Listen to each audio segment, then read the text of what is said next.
but I'm sure we can have a conversation around sanitation. This is particularly about sanitation and specifically about market-based sanitation. The way we want to run this session is that we'll have 3 quick presentations from myself, from water and sanitation for the urban poor, and from the Sanitation and Hygiene Fund. 3 quick sessions so that we can be able to recover on the time that we've been able to lose. Thereafter, we'll give an interactive session where we can get some feedback or some reactions from the room, so that we can be able to enhance and the conversation around market-based sanitation. So that's how we want to plan it. I hope the team back there will have some mics for us to get some feedback once the presentations are done. I'll do the first presentation. Again, I'm Engineer Chengo, assigned the role of sanitation management in the ministry and adding the development cooperation docket at the ministry. We are very happy, and we want to start my presentation. I'll give a quick status overview of where we are in terms of sanitation. We'll have an introduction from Malini in terms of our partner Sanitation and Hygiene Fund. Then I will introduce the market-based sanitation, and Eden will give you a bit of the details of the program or facility that we have, as a country, we have been able to receive from the Sanitation and Hygiene Fund. That's how we want to structure it. So I'll give a snapshot in the next slide about where we are in terms of sanitation management in Kenya. This is where we stand in as far as the JMP, the Joint Monitoring Report of 2021. I'll give attention to the sanitation and hygiene status. Nationally, we are at 33% safely managed sanitation. Our voluntary assessment gives us 32. We have a basic sanitation of 25%. 33% of us nationally are using limited service or an improved sanitation. There's analysis there between the rural and urban, and that gives us 2 scenarios.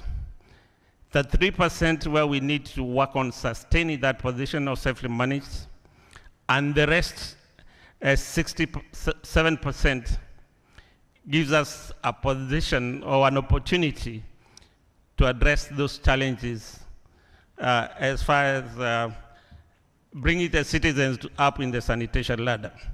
If you look at the hygiene, nationally we have a basic of 27, limited of 33, and basically 40% of us, basically no proper hygiene, no hand washing with soap and the rest of the scenario. This is what we have. And as stakeholders, this gives us the framework under which we participate to provide sanitation and hygiene services to Kenyans. In the next slide, again, if you look at the landscape and the institutional setup in the water sector, we are fairly in a very good position in terms of establishing the legal, strategic, and planned instruments that will enable us to provide services across board.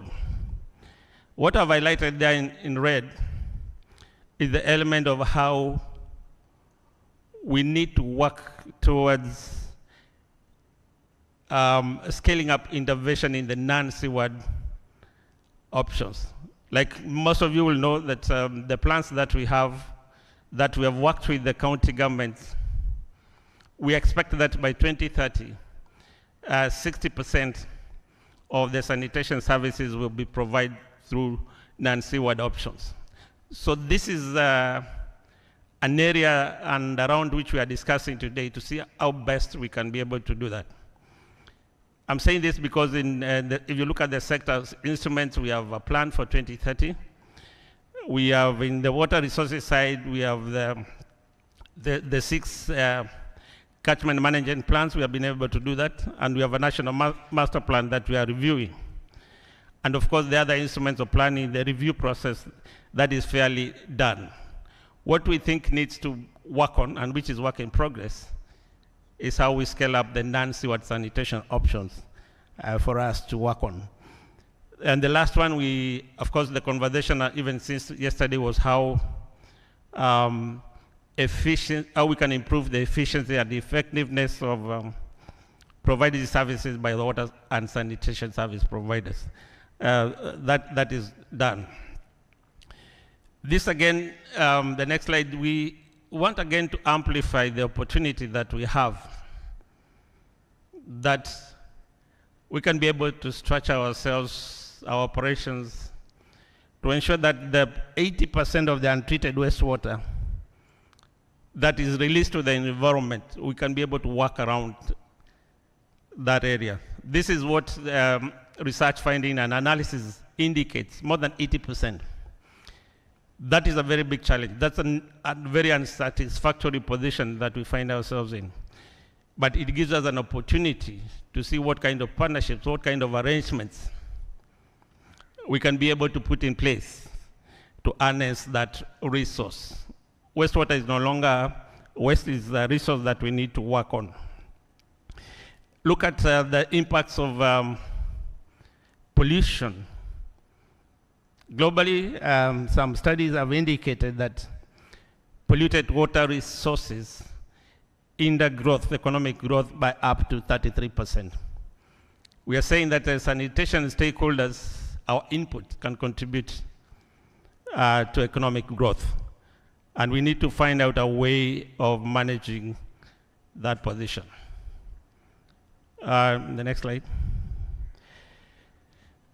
We looked at, as a sector between ourselves and the county governments, we looked at ourselves and looked at how the urban situation looks like and what we need to do to be able to provide services to Kenyans. And if you look at that graph, we had initially assumed that 80% of our urban situation services will provide conventional wastewater treatment systems, the sewerage option. And the numbers that we got was that for that to happen, we needed to provide at least 6 million households with sewer systems. That further analysis showed us that we don't have the luxury of financial and time resources for us to be able to achieve that position. And that's why we came to a conclusion that it's only what is a practical would be that we provide the urban dwellers with 40% conventional wastewater treatment and then 60% with non-sewer sanitation. The 60% is the huge majority I've mentioned, and we agree that that is the position we take ourselves. And key to that approach will be to look at various elements that are highlighted there. We need to use the sewerage service levy. We have to review our tariffs. We have to look at efficiency measures that are necessary. And also look at collection efficiency.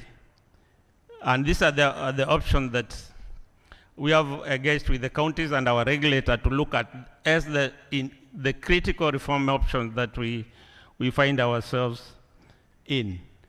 And with that then, it means then we will be able to, as much as possible, move towards achieving the coverage that we are looking at.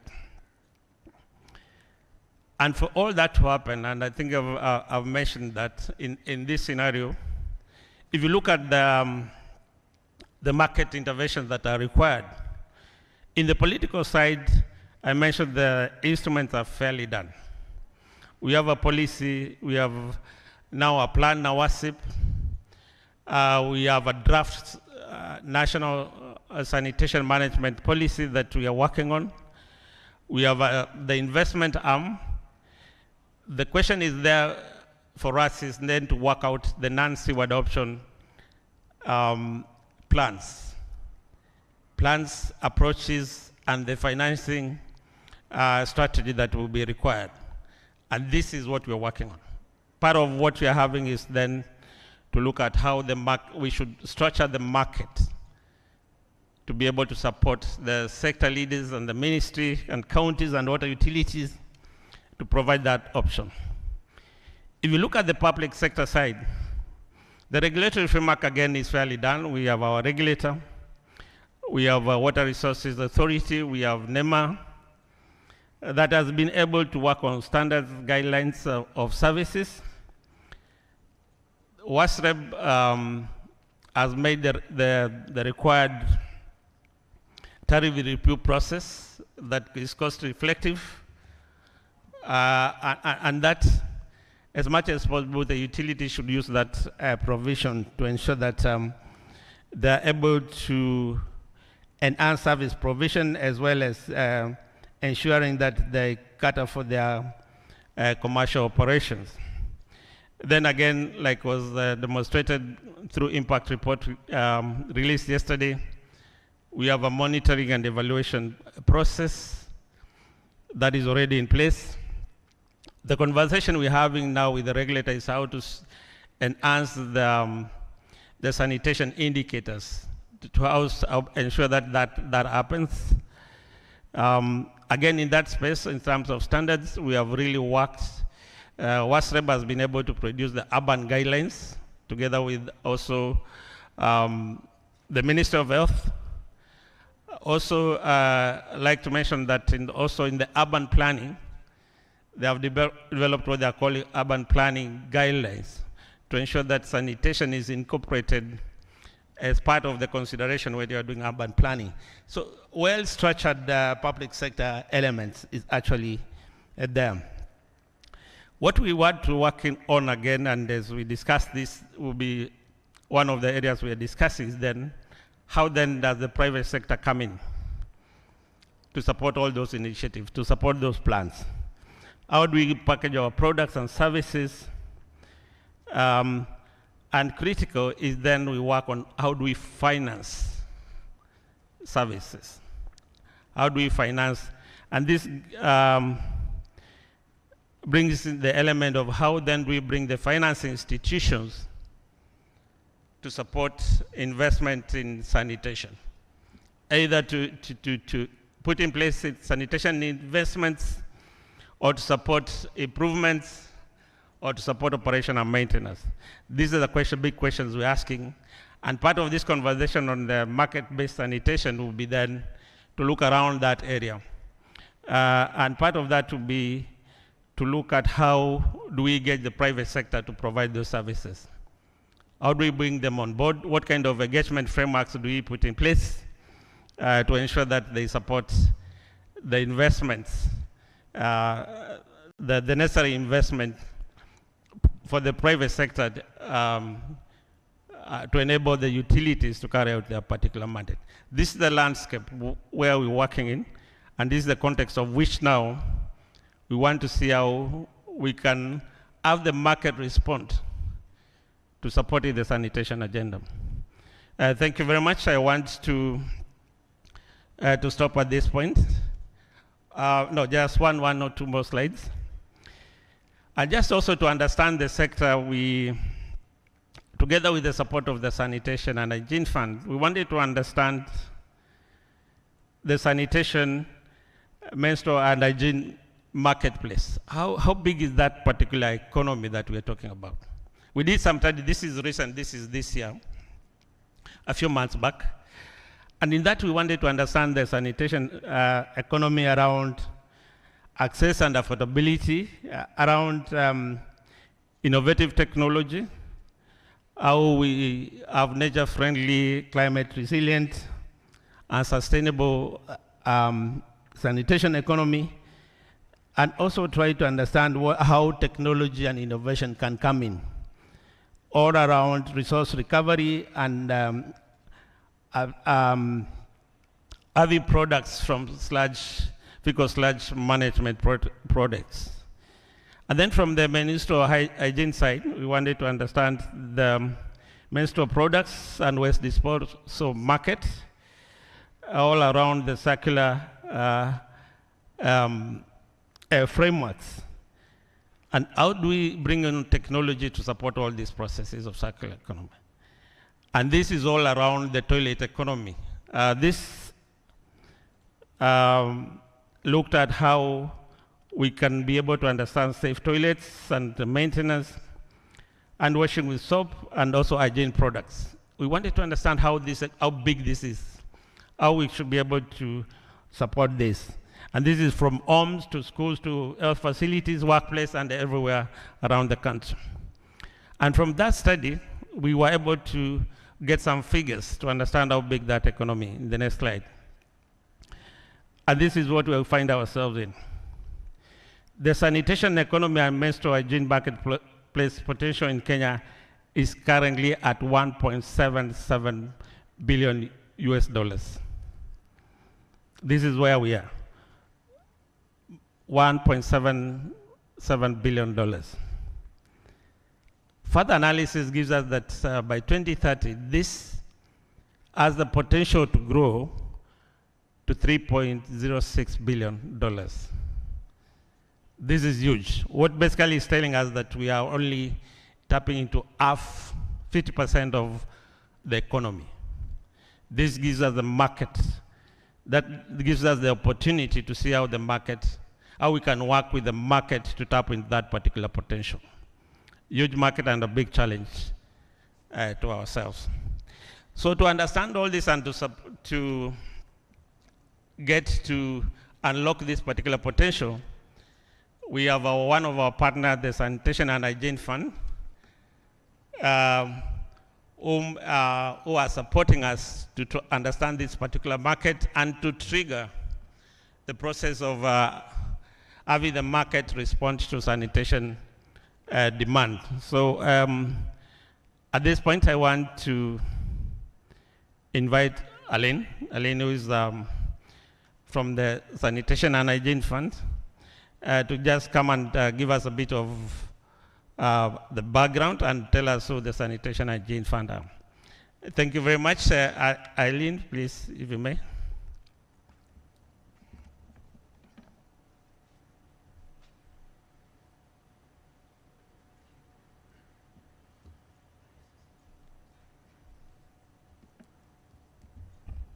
Good afternoon, everyone.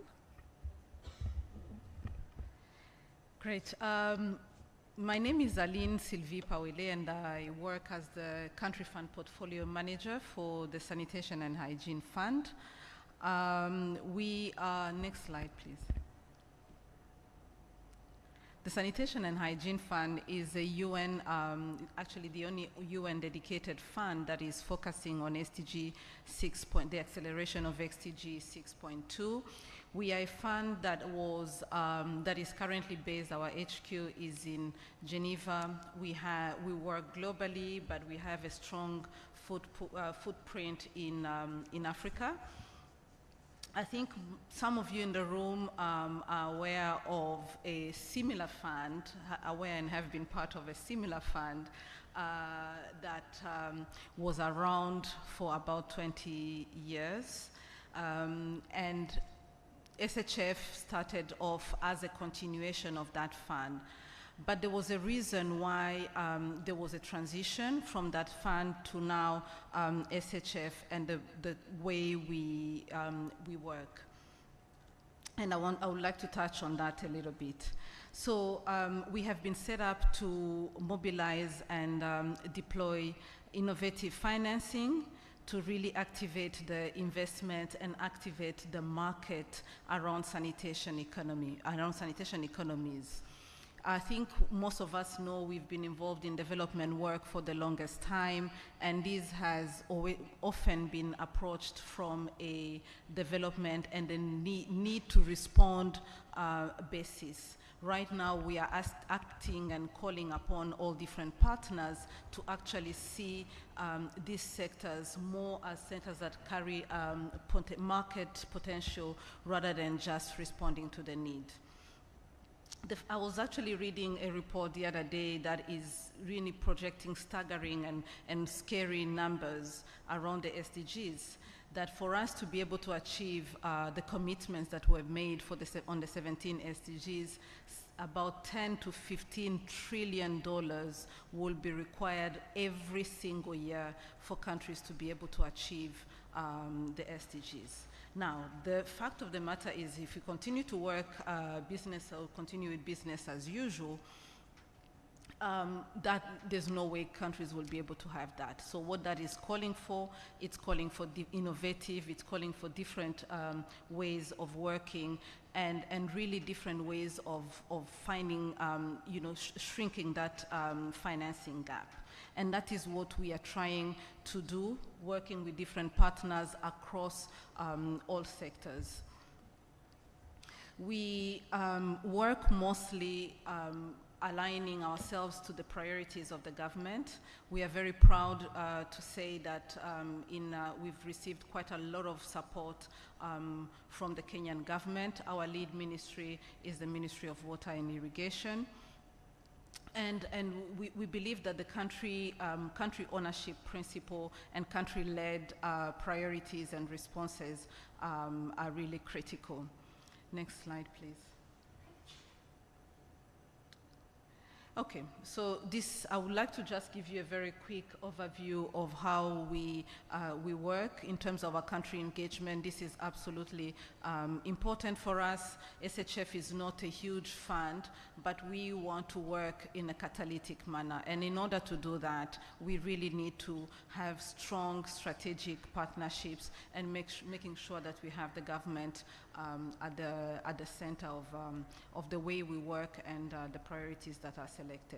This is just a quick overview of how we've managed to involve and engage the government of Kenya and different partners across the different key stages of the grant application process. So starting from the selection of the country and to the allocation of the envelope and alignment with the national strategic plans or the relevant plans in country, to the selection and the nomination of our grantee, the primary recipient in the country, and all the different sort of grant results, indicators, priorities, and even geographical selections of the priority cities, and including the alignment with the different performance or results framework in the country. So for us, this is really critical, and we have seen quite let's say sustainable results as we continue to engage with the government. Next slide, please. Yeah, this is just to give you a quick overview of how the main stages. So I talked a bit about the country selection and the prioritization at that level. That was mostly done from sort of our HQ, obviously with engagement with different partners in country, and following a formula between the need and the opportunities around market-based solutions. We have also been engaged in a phase we are calling pre-financing, but this is really building or contributing to the enabling environment and working towards market shaping interventions. This has mostly been done through a different TA that we have put at the disposal of the ministry and the different partners in country, and one of the results are the TBC, the Toilet Board Coalition, for instance, the report that has just been published, the data that we were looking at in terms of the market size for sanitation economy and for market-based and for menstrual health sanitation, menstrual health economy. We are also working in partnership with WHO to work on what we're calling tracking the wash expenditures under the wash accounts. And this, we believe, is also quite critical, because as we start working on the different levers, it's really absolutely important that we anchor the solutions on data. So there are a couple of activities, interventions under the pre-financing phase, and that is ongoing. So we called it pre-financing, but it's really what is sort of at the foundation that is leading and guiding how we prioritize the financing. The other key phase, we are a fund, so therefore we set ourselves to operate in this financing phase. And here is really to be able, for us to be able to provide conditions and environment where, where social and financial returns can really coexist. For us to do that, we are in partnership, or we are trying to forge partnerships with different financing institutions, whether it is impact investors or even just generally different commercial investors, and linking them with private sector operators, linking them with, in order to really support how we can, different things like de-risking the capital from commercial investors, or investing into accelerators, or just sort of supporting the private sector to step into this space, but step in and be able to really make money. Because for us to be able to realize the potential that we are looking at, that 3 billion, we will need really to have all actors on board. Next slide, please. Yeah, this is just an overview of the different, I've already touched on it, on the different activities in terms of the enabling environment that we are contributing, we are investing in terms of the enabling environment and market shaping activities. This is it's an ongoing exercise, and we will continue to engage with these with the different stakeholders. Maybe I could point out the investment case and the financing strategy. These we've agreed with the ministry and other partners that instead of having one set of investment case and financing strategy for the country, that perhaps we'll select 3 priority states, counties, thinking about another country, 3 priority counties, and have those very specifically dedicated for those counties. This is ongoing work, and we are hoping to be having, and I'm sure some of you perhaps have already been contacted by our TA provider, and we are hoping to be having some of the final products coming out in the next coming weeks. In terms of the project funding, these are just terminologies we are using, but project funding is really the grant that we have put, we have channeled through our primary recipient, which is WSOP, most of you know, and really the intention of this grant, while we are trying to move away from just traditional granting, we do believe that it's absolutely important, given the maturity of the market. It's absolutely important for us to still get ourselves involved into grant funding, but doing so with a sustainability lens, and doing so with intentionality. So we are really investing into being able to provide evidence around the need to really invest into the market, around generating data on how market needs to be built, generating data around what we really mean by market, the maturity of market, so really doing some assessment of the market.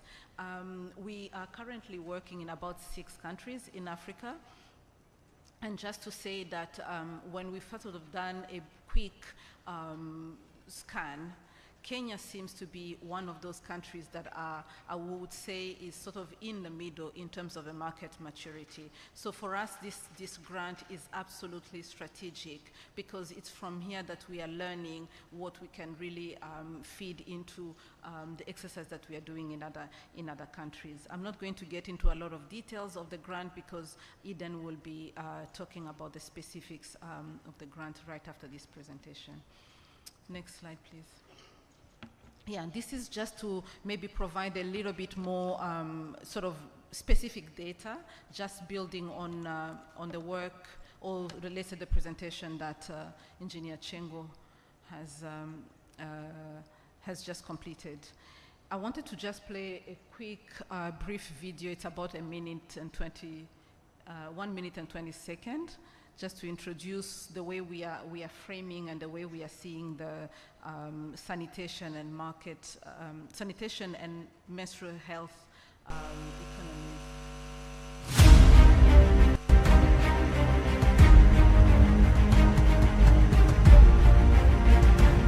Billion people every day cannot go to the toilet in a safe, hygienic way. This impacts health, education, well-being, and the environment. It is also a missed opportunity for people, countries, economies, and the planet. Imagine flushing billions of dollars away. The sanitation economy is the marketplace around sanitation, hygiene, and menstrual health. It is where people have a choice and affordable access to products and services they need.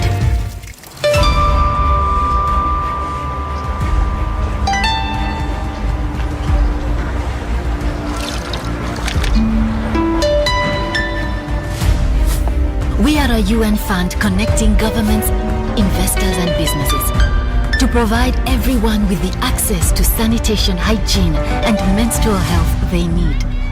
Through innovative financing, we help foster a thriving sanitation economy that can transform lives. A departure from business as usual to spark catalytic change for 3.6 billion people.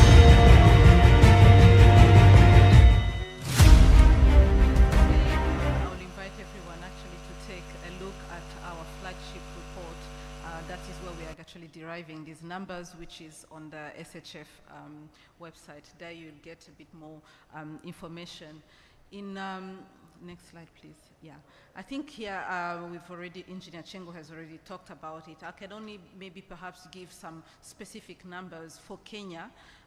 What we're looking at is about 1.5 billion when it comes to the toilet economy, 1.5 billion, which is the current potential, and 2.25 billion in 2030. I think we've talked about 2030 for the longest time, and people will still think it's far, but it's about less than 7 years from now.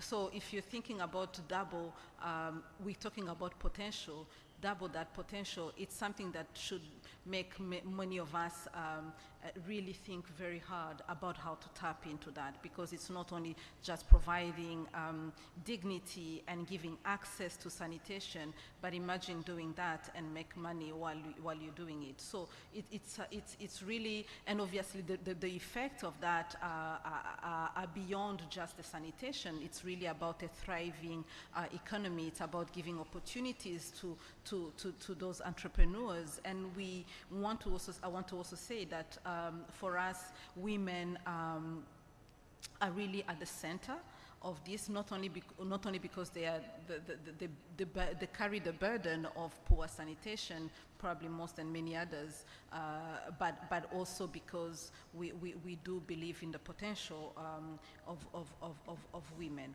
So I think I'll probably have one slide left. Next slide, please. Yeah, this is just to provide an overview and a bit of an understanding of the numbers we are looking at, and this is what is really keeping us at night, awake at night, because if you look at the potential in Nigeria, for instance, which is one of our countries, 6 billion in 2022 and about 14 billion in 2030. This is really, we're talking about huge, huge numbers.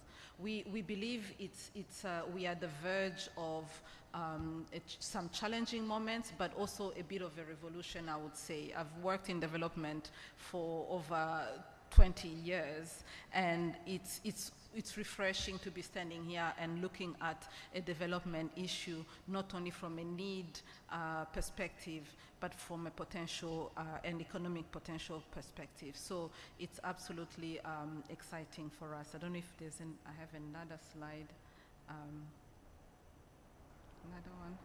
The next one, please. Yeah, I think that's it. Thank you very much. I think we'll have an opportunity to answer questions.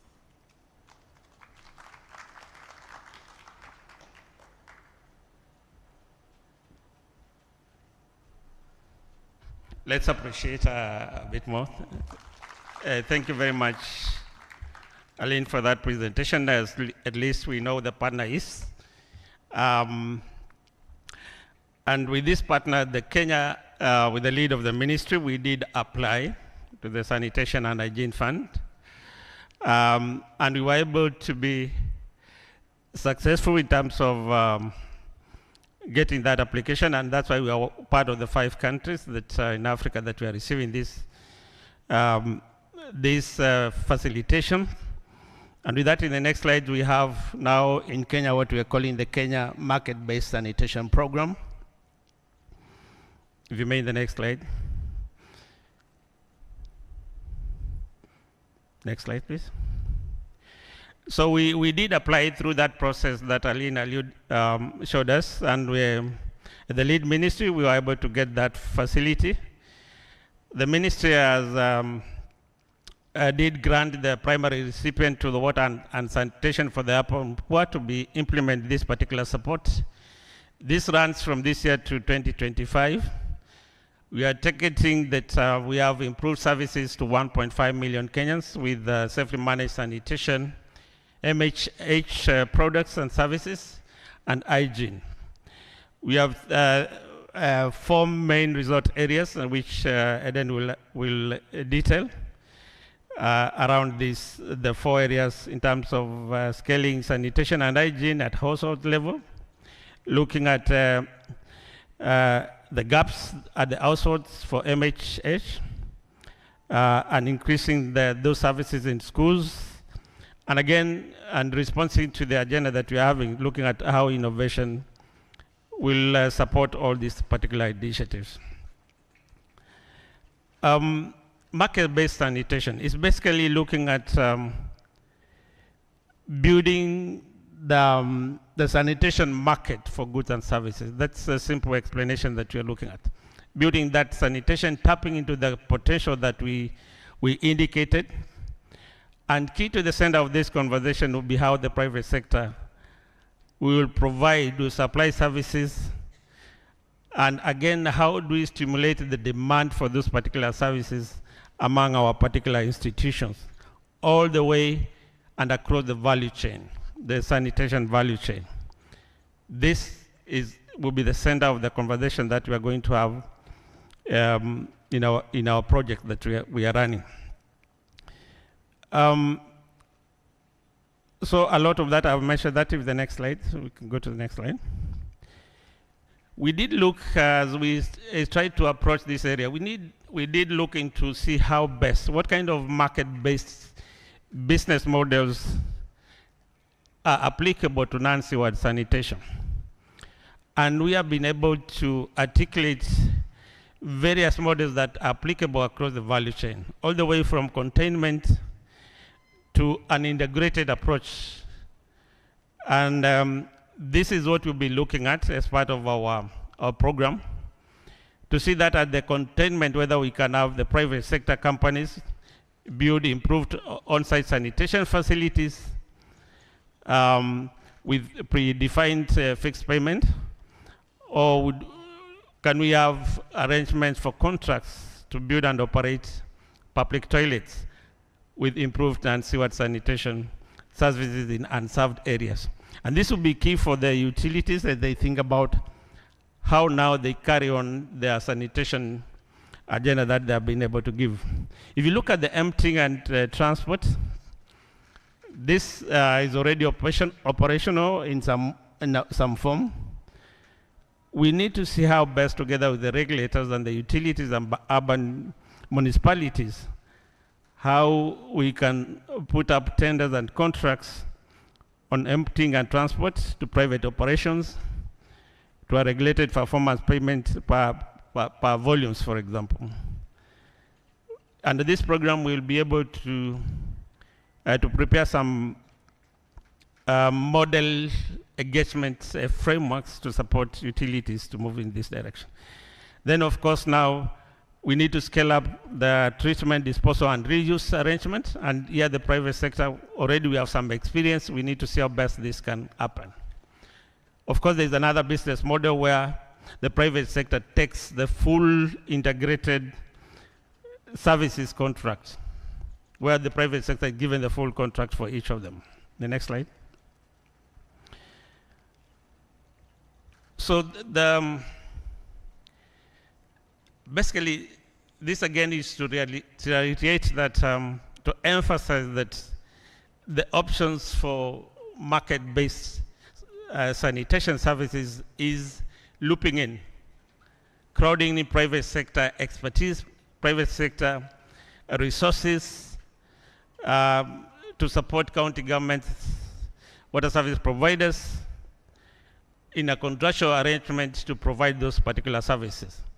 The government is to ensure that constantly and consistently it reviews the instruments that support the non-sewer option arrangement. And this will be taken up by the various ministries.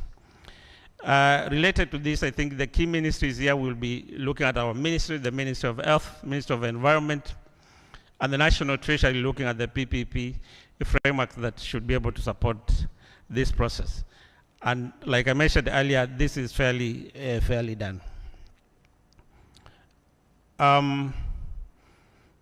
Just to finalize, I think we really appreciate that this process of improving sanitation and menstrual hygiene basically supports all those sustainable development goals. Number 1, 4, 5, 6, 8, 9, and 11. And on the cities element, we mentioned that already together with the Urban Development Directorate, we have been engaging to ensure that the sanitation is a critical and a preconditional aspect that needs to be taken on board as we do urban planning. So that's the way we want to do. And just to give the details of the projects, I want to invite Eden, who is the country manager for water and sanitation for the urban poor, to give us a snapshot of what this project supported by SHF is all about. Eden.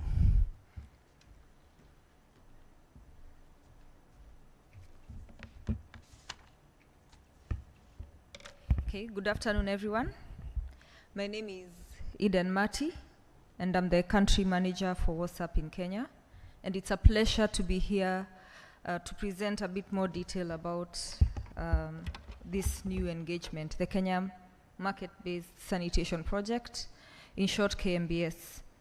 So a bit about WhatsApp. We are a non-profit company, limited by guarantee, and we were set up 18 years ago to work in different countries in Southeast Asia and Africa, and work with institutions in the water and sanitation sector to ensure that we are increasing access and creating enabling environments for urban, low-income water, sanitation, and hygiene. And it's been quite a journey. We have had lots of lessons learned in engagements with utilities and with government institutions. And right now, KMBS will be, I think, one of these exciting projects, or what we call disruptive ones, where we seek to understand the needs in the sector with especially the priorities from the government, the ministry, and seeing how to better engage with the private sector. So next slide, please. So we have 4 key result areas in this 3-year project. Just for information, we have officially started the project as at June this year, and we thought it is wise to come to this forum, the sector forum, to share a bit more about this. The first key result area is on scaling up household sanitation and hygiene services and products. So we are looking into the initial phases to have a country level and a city level market assessment to look at where we are in terms of sanitation and hygiene markets. So where are we in terms of the supply side? Who are these people? Are they the utilities that are playing a bigger role? Is it informal private sector? Is it formal private sector? And how is the market? We'll be looking out to see if there's any distortion and the root causes of those distortions, and working very closely with the players that we will be mapping out to see how we can rebalance the market system for hygiene, sanitation products and services. And mainly to see that there's an ability and scale up of households to afford these products and services. Our second result area is on menstrual health and hygiene, and it's fairly not spoken much about, mainly because it has stigma to it being gender sensitive. And we will be collaborating with the Ministry of Health at national and county level to spur the market economy for MHH. So there is a very huge potential, and Aline had shared some of the figures earlier, that is untapped at the bottom of the pyramid in that market. We have lots of upcoming and established providers in the MHH space. Either they're in providing the product itself, the sanitary towels, whether they're doing disposal, or whether they're generally doing menstrual hygiene education for girls and boys.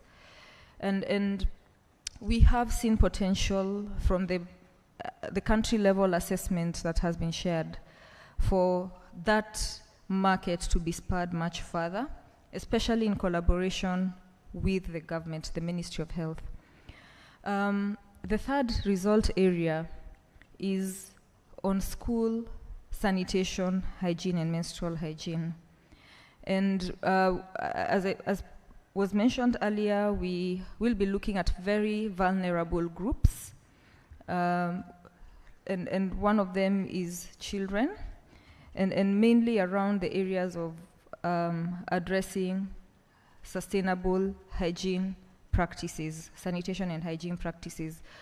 A huge component of this will be having behavior change communication aspects on managing school sanitation and hygiene, but also seeing how can the market players in this field, whether they're providing, the private sector players providing sanitation and hygiene products, how can they enter into the institutional market? And we hope to really engage much on this. Last but not least, we are looking at a key result area on innovation. And this is towards safely managed sanitation, hygiene, and menstrual health and hygiene. And just a bit on that is, we have a big data gap in our sector. And for us to really hit it on the nail on the head is first seeking to understand how we can coalesce and collect this big data around this space, and having a one-stop shop for anyone who's willing and ready to invest in sanitation, menstrual hygiene, and hygiene. So we'll be speaking to a number of the mandated institutions in this area. One of them will be WASREB, because they will or are currently the custodians of such data. We'll be looking into more learning and embedding a lot of the climate-friendly options and adopting climate change into KMBS. And we'll be welcoming a lot more of those conversations as we engage with the sector. Next slide, please. So we have various engagement levels. So I'll just quickly fly through this. And just to say that we want to engage deeply but widely. And starting with the macro level, where we have to see a way of contributing to the tracking of the global sanitation, hygiene, and menstrual hygiene data, meaning the WHO JMP indicators, and aligning a lot of what we will do in the next 3 years to that, and working very closely with the ministry that's in charge. That's the Ministry of Water. At macro level still, we have a lot of, could I say, weak coordination between the different ministries and agencies. And we are glad that, as at now, the Ministry of Water is closely engaging with the State Department for Housing and Urban Development in seeing that sanitation is being streamlined, not just within our parent ministry, but also across other ministries. We'll have also strong collaborations and enhanced coordination with the Ministry of Health, the Ministry of Education, and amongst others. And just to bring the synergies across enabling markets beyond our water and sanitation ministry. At sector level, this mainly is our water and sanitation sector in Kenya, also extending to the menstrual hygiene and hygiene sector under the Ministry of Health. We'll have a lot of engagements, and mainly working with partners that are already supporting coordination efforts. I know there are already ongoing coordination efforts with the Ministry of Water, the steering committee, ongoing coordination efforts at Ministry of Health, and this will be one of the ways we will come to leverage and continue that support. Working with also other agencies, the regulator, so we look to enhancing regulation around market-based sanitation, and also working with the Water Sector Trust Fund on a few initiatives on market-based financing. And at the farm level, this is now to the lower tier, at the county and city level, and there are quite a number of players in this space, with the water utilities that are the main service providers, with the municipal boards and city boards in the respective locations, and also with the county governments, who are very, very instrumental in enabling market-based sanitation. And then last but not least, the consumers, the bottom of the pyramid. Of course, having consumer-led innovation and designs, and a lot of consultation on the ground. So we will have an initial 6-month phase, I'll talk about it later, to narrow down into at least 6 locations for the inception, or for the start of this program, where we are able to actually hit the ground and work with the utilities and the market-based players in those locations, and with the consumers in these locations, to see what works, what doesn't work, and take forward to scale what will work. Next slide, please. So our program is a market systems change project, meaning that we are looking at enhancing both the supply side. The supply side is the water utilities here, for example, or SMEs that are perhaps seated here. You provide a service or a product to your customers, and also working with, looking at the customer side, the demand side, that's the beneficiaries.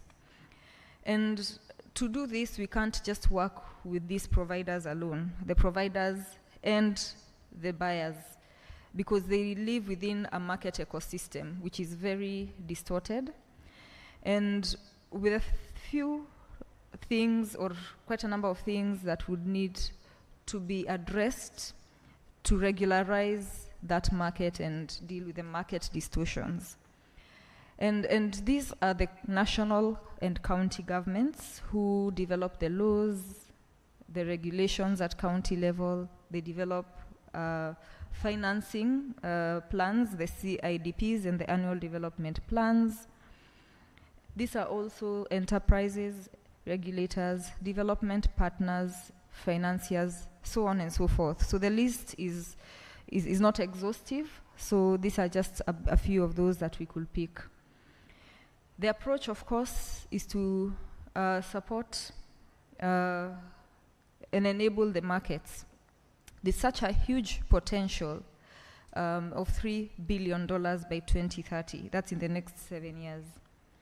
That you and I perhaps are not aware is available. We are flushing a lot of money down the drain and down the toilet, and this is money that can come back into our economic growth in the country. So the approach is mainly that, driving markets, enabling markets, and not doing this in isolation, doing this in partnerships with a whole host of potential partners.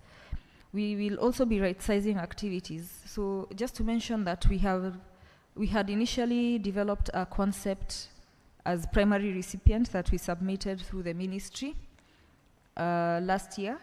And this again was forwarded onward to the Sanitation and Hygiene Fund. And just to say that we will be relooking, we'll have an initial phase of this project to relook at what we had proposed and to adapt to what the priorities are for the sector.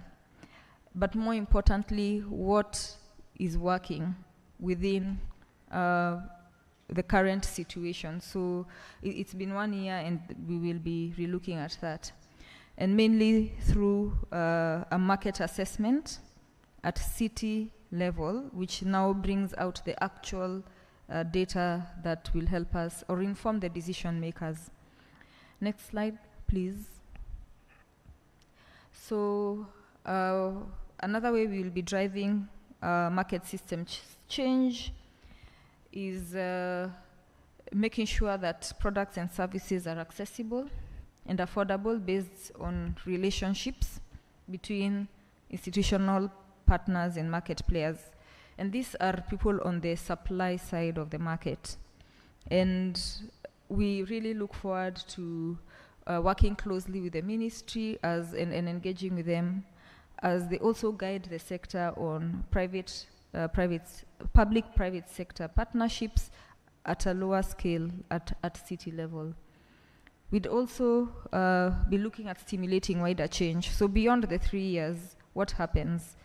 We don't want this to be a success story that is documented and put in the shelf. Whatever will be done in all aspects, from macro level to consumer level, will be embedded within the players that have the mandates to take this into posterity.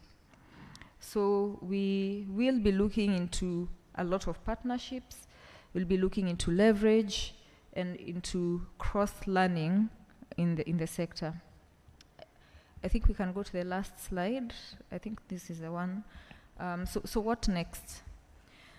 So between now and end of December, we are in an inception phase.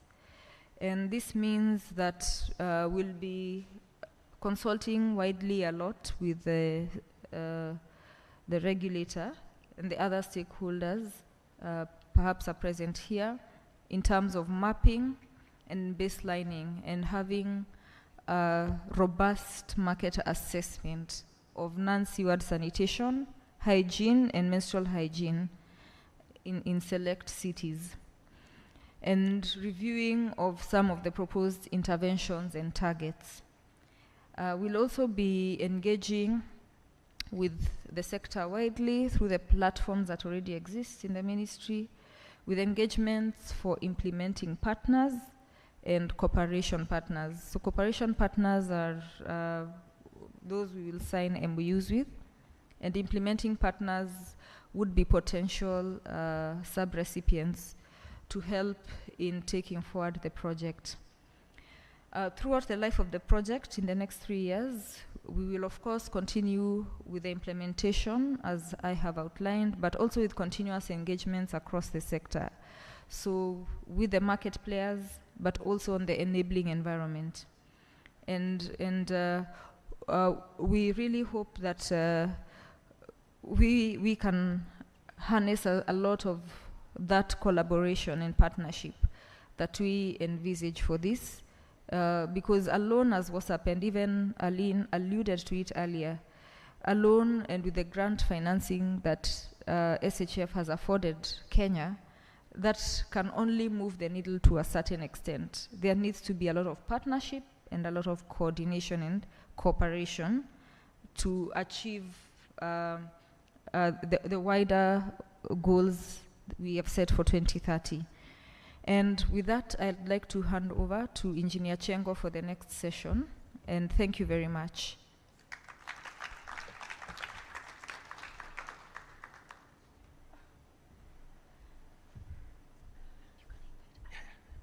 Thank you very much, Eden, for that brief.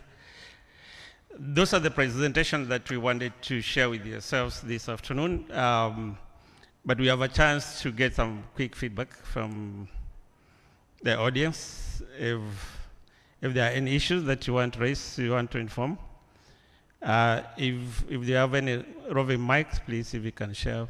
And if we can get some quick reactions. Aline, if you may, you come to the front. Mogo, you want also to come to the front? Okay, you can keep that. If we can get any quick reactions, then that would be. We have one at the. Do you have a mic, please? We have, on my right there, we have some quick. Any other?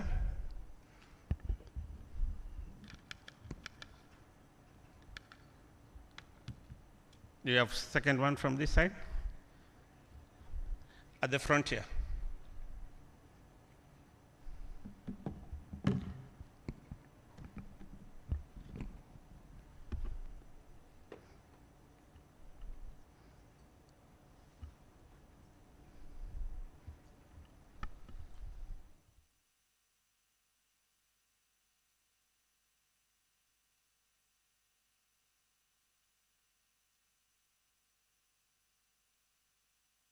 Yeah, thanks a lot, Eden, for the question, for the presentation. Now, my question is, much of your presentation and whatever you want to do is more on enabling environment, which means you'll be focusing on policies and capacity building. But then the end product will be on the water service providers, which means we'll be getting a new set of waste. That is the sanitary towels and also maybe the diapers. I don't know if you are, the scope of this funding will also include infrastructure to enable us, capacity builders to be able to manage the new aspect of waste. That is how we are going to deal with the sanitary towels and also the diapers. Then secondly, I don't know whether Kisumu is one of the pilot organizations or cities that you are going to come to. Thank you. We have one. Okay, let's have Mfoko then. Thank you very much for these presentations. I think this is coming in at the right time, even Kenya, when you've got the enabling environment in terms of the government's stand on PPP, the private-public partnerships. So I think the project comes in at the right time. And I see the focus also is about market-based. Again, work is the in thing now throughout. What I think we should not lose sight of is about leaving no one behind, especially in MHH. That's aspect of what do you do with not leave everyone behind who can't afford. I think that's a balancing act about the PPPs and the market-based issues, and not leave others behind. Thank you.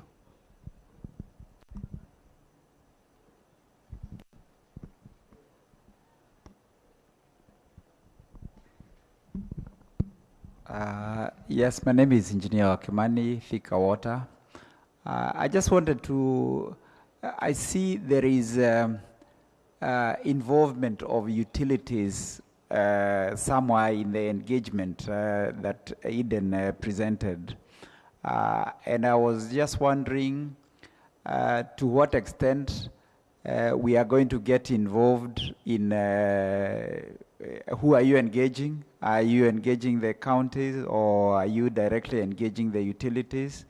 And if, and for the purpose of implementation of that project, there are no tariffs that are aligned to treatment of that non-seaward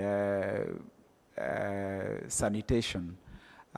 So I've seen like you are involving WASREB in the whole activity. I'm just wondering whether we are directly going to get involved, and how the structure is going to be in terms of the tariff structure if we get involved in that line, or is it just going to be a private sector activity? Thank you, Engineer Kimani.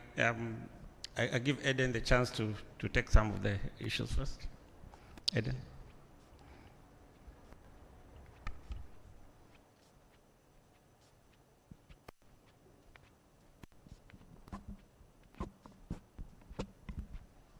Hello. Okay. Thank you for the questions.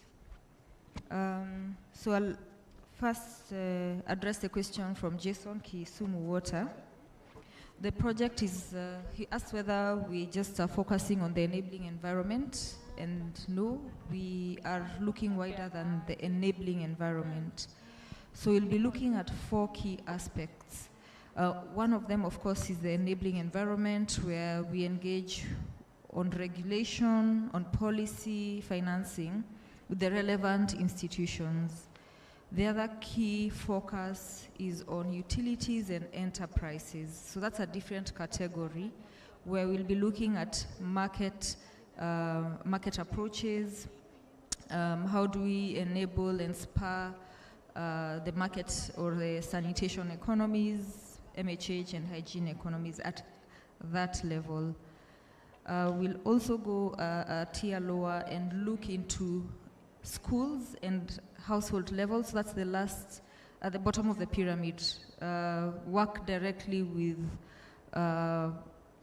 school children and target beneficiaries. To a lot on behavior change approaches and sensitization and looking at marketing of products and services, and just enhancing market development with the demand side. And then lastly, we'll be looking at cross-cutting issues such as innovation, climate, and gender, looking at economic empowerment of women and girls and so on. So it's quite tiered, but a bit of focus at the initial stages on the identifying the enabling environment. You asked about the scope on infrastructure, and we are not focusing on infrastructure with these interventions. And as I said, it's quite an interesting approach, and we will be looking for, in the case of Kisumu, where you're looking at perhaps incineration facilities for menstrual disposal, for disposal of menstrual products.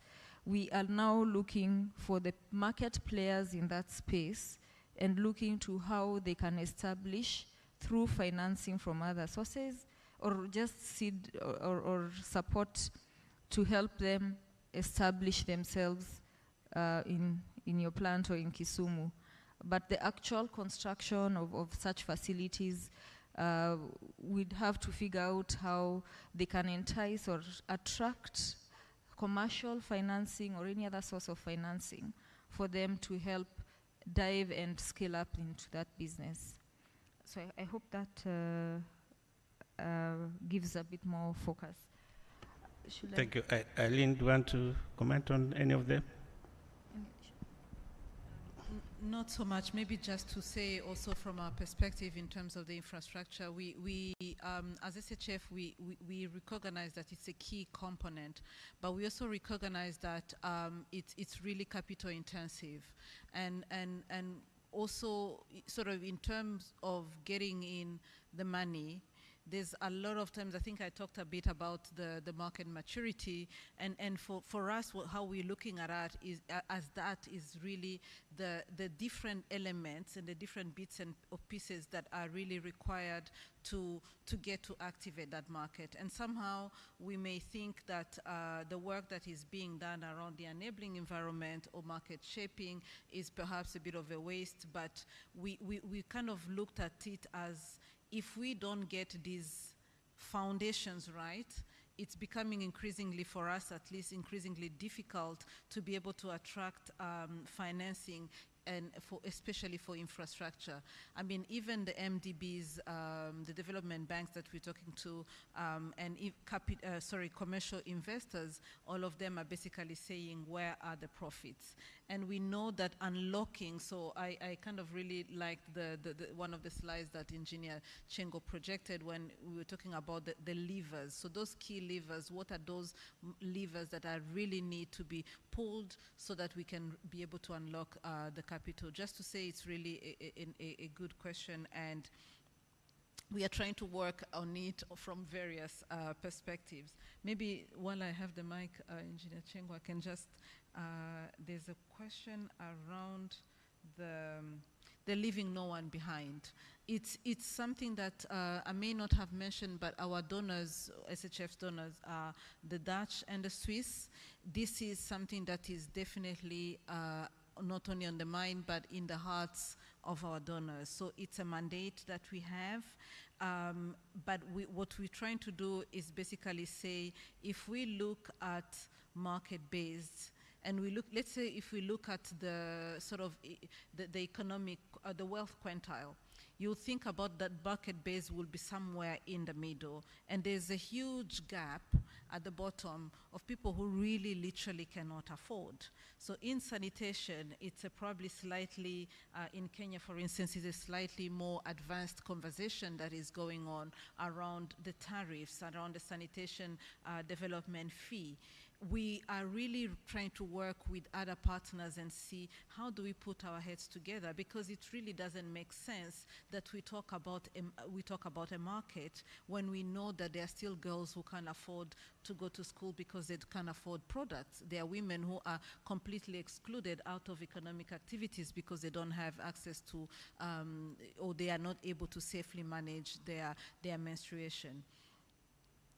There are countries, for instance, like Nigeria, where it's much, not much easier, but where there's already a system around a safety, social safety net. So we're trying to look into tapping into that and saying, how can we get the government on board without necessarily distorting, because there's also a question around distorting the market.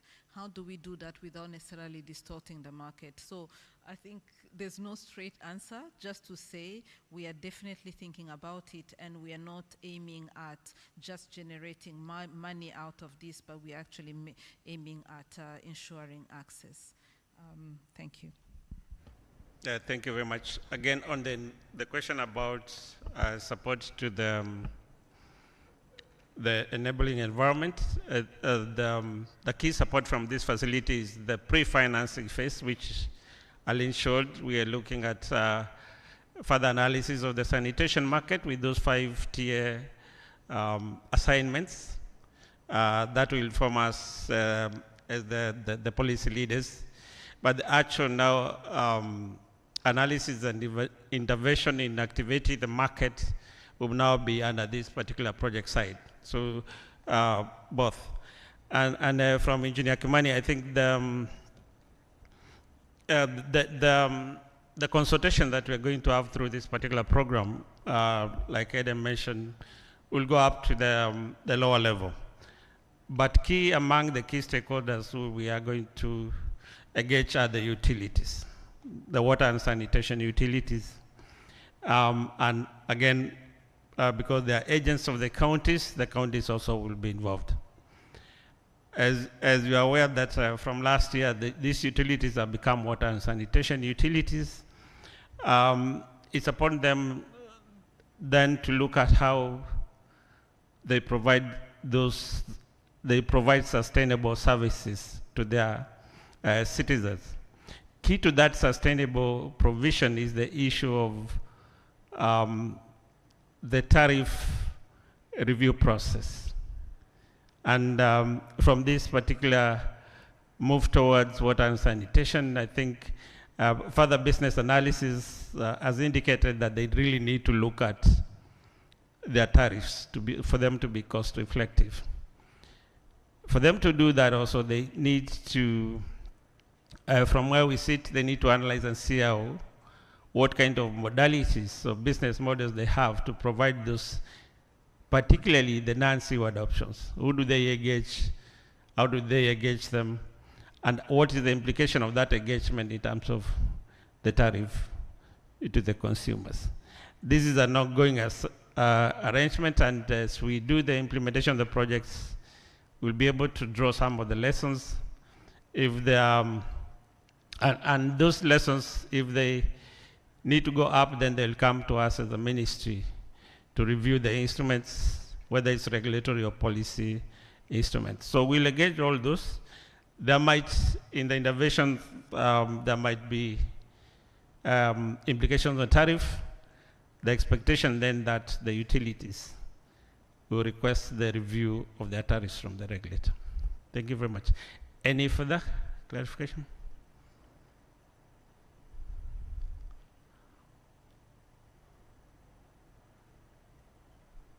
I don't see any.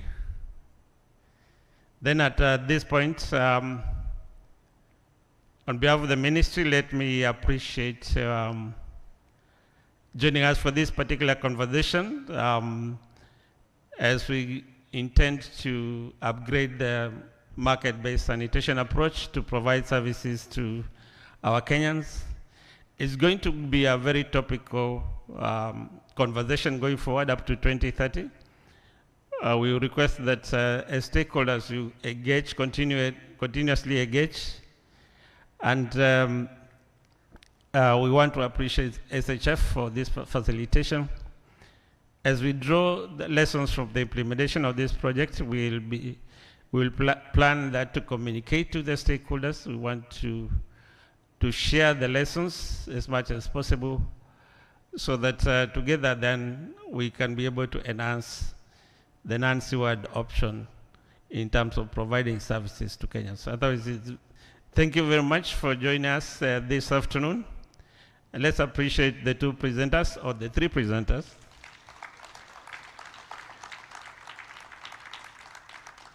Let's appreciate ourselves for listening to the three presenters. Thank you very much, and at this joint we adjourn the session. Have a good afternoon.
Where are we talking? Where is your session here?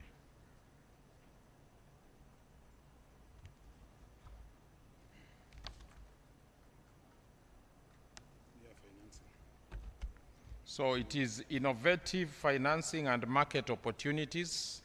This is a very, very good session.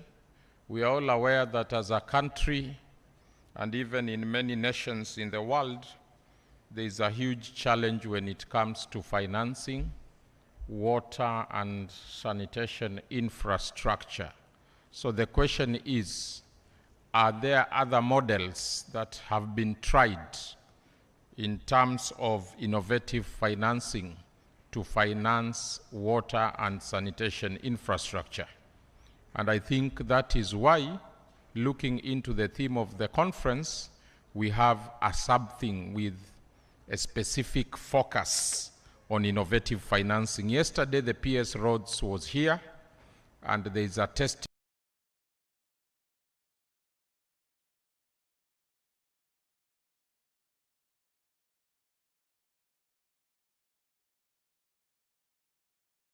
haven't seen an expressway. I don't know if it is the first one in East Central or the entire African continent. I've only seen it in America and other parts of Europe. So that is part of innovative financing. And that is why I want to bring in Mr. Peter Biwott, who is a seasoned economist. He has worked in various places, including the export processing promotion zone. Yes. And currently is the managing director of ELDOWAS, Eldoret Water and Sanitation. So please, let's put our hands together as I invite Mr. Peter Biwott to chair this session. And please enjoy the session. Makofi tafadhali. Asante sana Bwana Mbugo. Ladies and gentlemen, thank you very much. Welcome to this session. Kama vile ambavyo mmesikia, I'm Peter Biwott, the Managing Director of Eldoret Water and Sanitation Company. I'm also the Vice Chair in charge of advocacy issues at the Water Service Providers Association. Just to set the pace and to encourage you to sit on, and also welcome those who are outside to join us so that we can make a discussion on this important topic of innovative financing and market opportunities. Today here, we have eminent speakers, people who have come from a rich experience background, because even as we talk about 2030 agenda for access to water and sanitation by all Kenyans. The question of innovative financing and market opportunities will always arise. Currently, even as a company, we are reaching out to various stakeholders who have finances, extra ones, to be able to support our activities and our connectivity last mile so that we can be able to reach as many Kenyans as possible in our area. So today's forum will really indeed shed more light. And just to take you through our program today, we have Mr. Eric Labe, who is the General Manager, Kenya Innovative Finance Facility for Water, KIFWA, who is just seated here. May we give him a round of applause? Once he has done his presentations, we will have a very exciting panel, and I'm going to make it very exciting. Trust me. And I can tell you, even the Bible said, many were called, but a few were chosen. So you are the ones who are going to make it possible for this panel to be very successful at the end of today. So let me take this opportunity to graciously invite Mr. Eric Labe to step forward and start connecting his presentation so that he can make a presentation to us. But as he comes forward, Rose Mackenzie, I hope you are in the house, Policy Officer, Food Security and Water, the Netherlands Embassy. Fidelis Tamangani, waterorg.org. Do you have that person? Samson Shivaji, Chief Executive Officer, Kenya Water and Sanitation Civil Society Network, Kiwasnet. Asante sana ako pale. Protas Kibleting, Regional Manager for Nazava Water Filters Limited. Wewe uko hapo, na hiyo filter yenu ni mzuri. Dr. Habil Olaka, at least jamwana Habil Olaka ako hape. Yule wa Kenya Bankers Association. So I think we have enough quality and quantity speakers and panelists. So may we give a round of applause to Mr. In my area, we will call him Kipchumba. Mr. Kipchumba. Hebu tumpige makofi. Karibu sana. Yes. I will be fine. So it seems that we are with a small group, but as long as we are with the right group, isn't it, Peter? And people can always spread the word. So good afternoon, everyone. My name is Eric Labe. I'm the General Manager of KIFWA. KIFWA is a Kenyan LTD, and it stands for Kenya Innovative Finance Facility of Water. Next, please. Next one. Yes. So KIFWA was founded in 2017 by the Netherlands Water Partnership and seed funded by the Embassy of the Kingdom of the Netherlands in Kenya. And the idea was to put in an amount of 14 million euros to set up a revolving water fund with private and public-private projects. And ideally, once this is on track, as well to catalyze the water sector with other strategic partners. Next one, please. So what's the background? What are we actually dealing with in Kenya?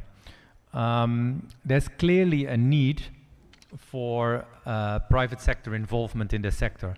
And I think that has also been addressed today and yesterday as well. It's very clear that public funding and also development assistance is far insufficient to close the finance gap we need to solve our problems in Kenya with the water sector. What we also see is that we are getting less and less grants in the country. As Kenya is improving as an economic state, we see that a lot of foreign countries move with their grants to our neighboring countries, and also that we see that a lot of countries move from, let's say, aid to trade. So the time of a lot of free money is gone. If people are not aware of it, please become aware of it. We really have to solve the problem ourselves and can't depend too much on grants. And besides that, also the size of the grants is really too small to close the gap. So we have to find different solutions, innovative finance solutions. Well, our water sector, no, please go back to the previous, yes. Our water sector, of course, clearly has high social returns, but is a bit difficult to finance. And that has mainly to do with, well, high development risks. As you all know, a lot of financiers are a bit risk adverse, and there are high development risks in water projects. And also the financial returns are not that high. So financiers have the tendency to move to other businesses and not to the water sector. It's also a sector which is very much dominated by the public sector and currently still by grants. And what we also see, that most of the investment funds are often very rigid and don't have a proper fit with the projects we currently have in Kenya. What we, for example, see is that banks have money, investment funds, they have money, but then, for example, the money is only available for expanding existing businesses and not so much for a greenfield project, for example.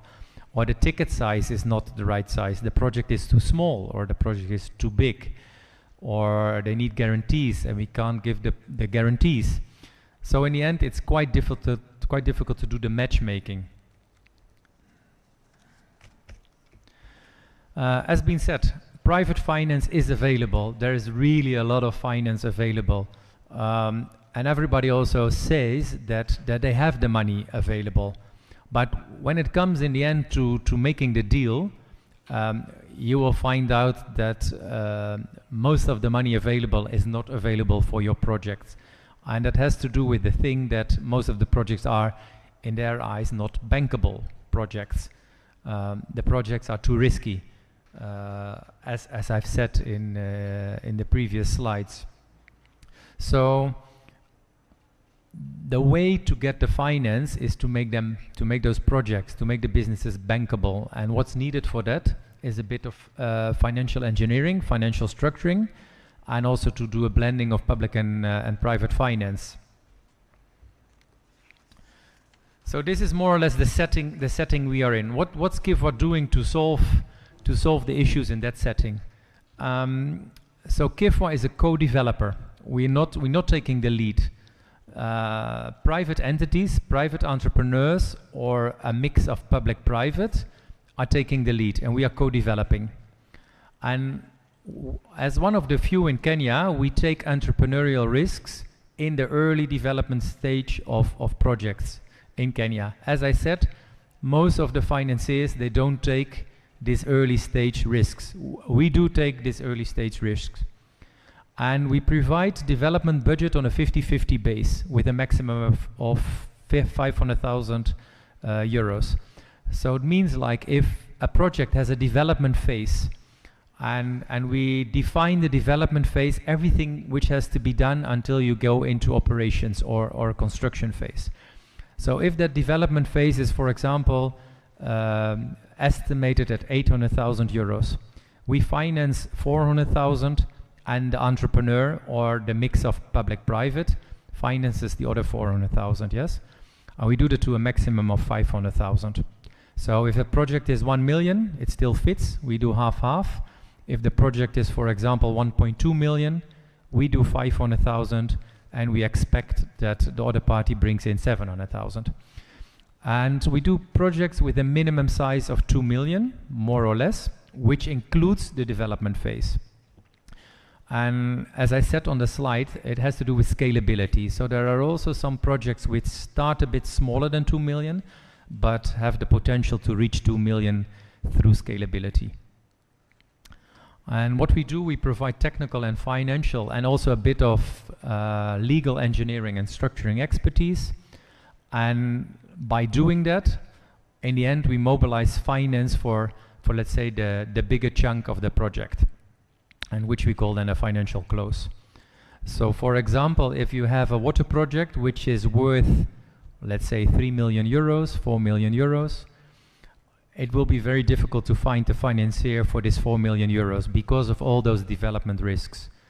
What we can do, we can bring in 500,000, de-risk the project, so that in the end, banks and other financial funds are willing to step in to bring in the bigger chunk of money afterwards. We work across all the water sectors, drinking water, water transport, irrigation, hydropower, just name it. Of course, we support mainly SDG 6 and 13, but aside, of course, as well, quite many other SDGs.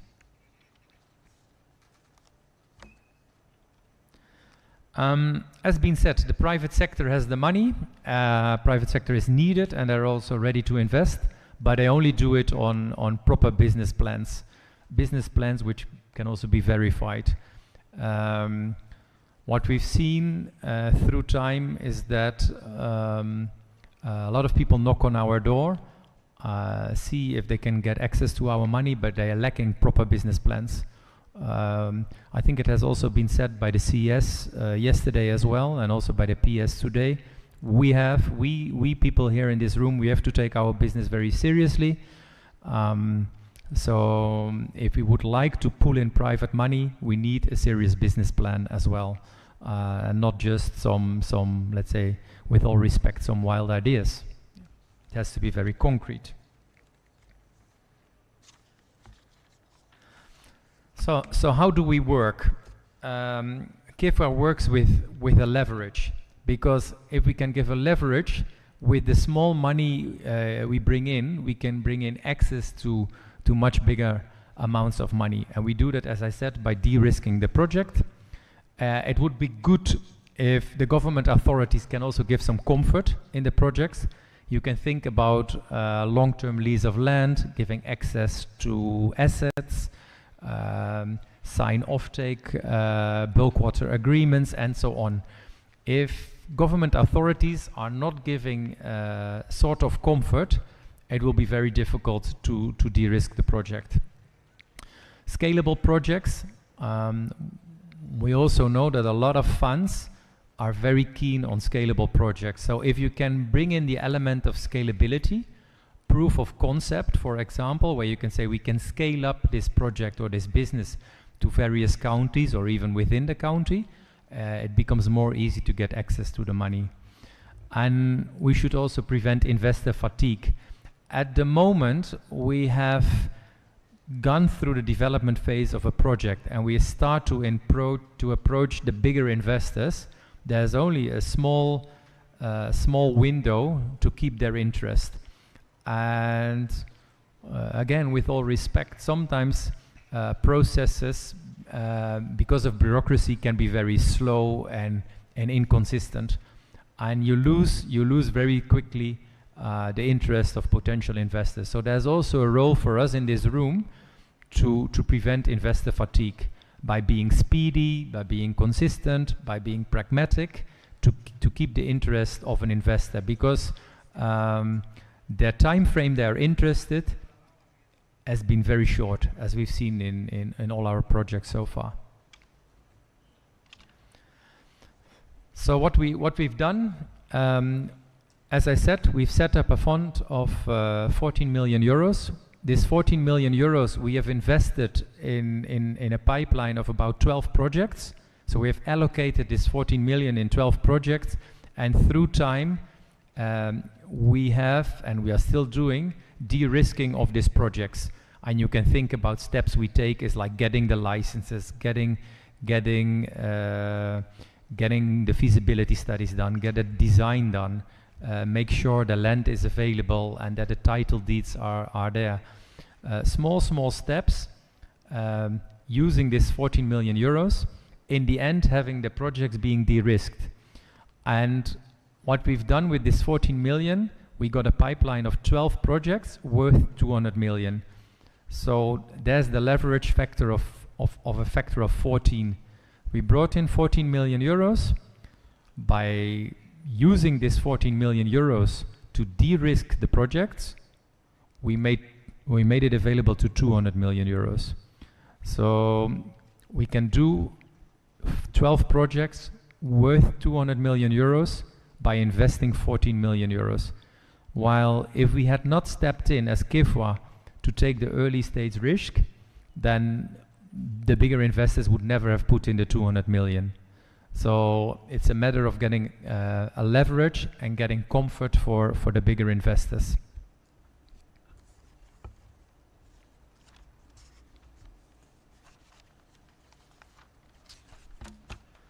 So Chair, I'm going to my last slide. What we've also seen in our projects is that making use of state-of-the-art technology will really improve the business case. And by pulling in the private sector, you find out there's a lot of technology and innovation available. So that's a positive side effect of pulling in the private sector. Not only pulling in the private sector because of the finance they have available, but by pulling in them, you will also be more close on innovations and technology available. And there is more available than you thought of. KIFWA is involved in the bulk smart metering project of WRA. Together with our business partner EarthView, we have set up the whole framework for the bulk smart metering of WRA.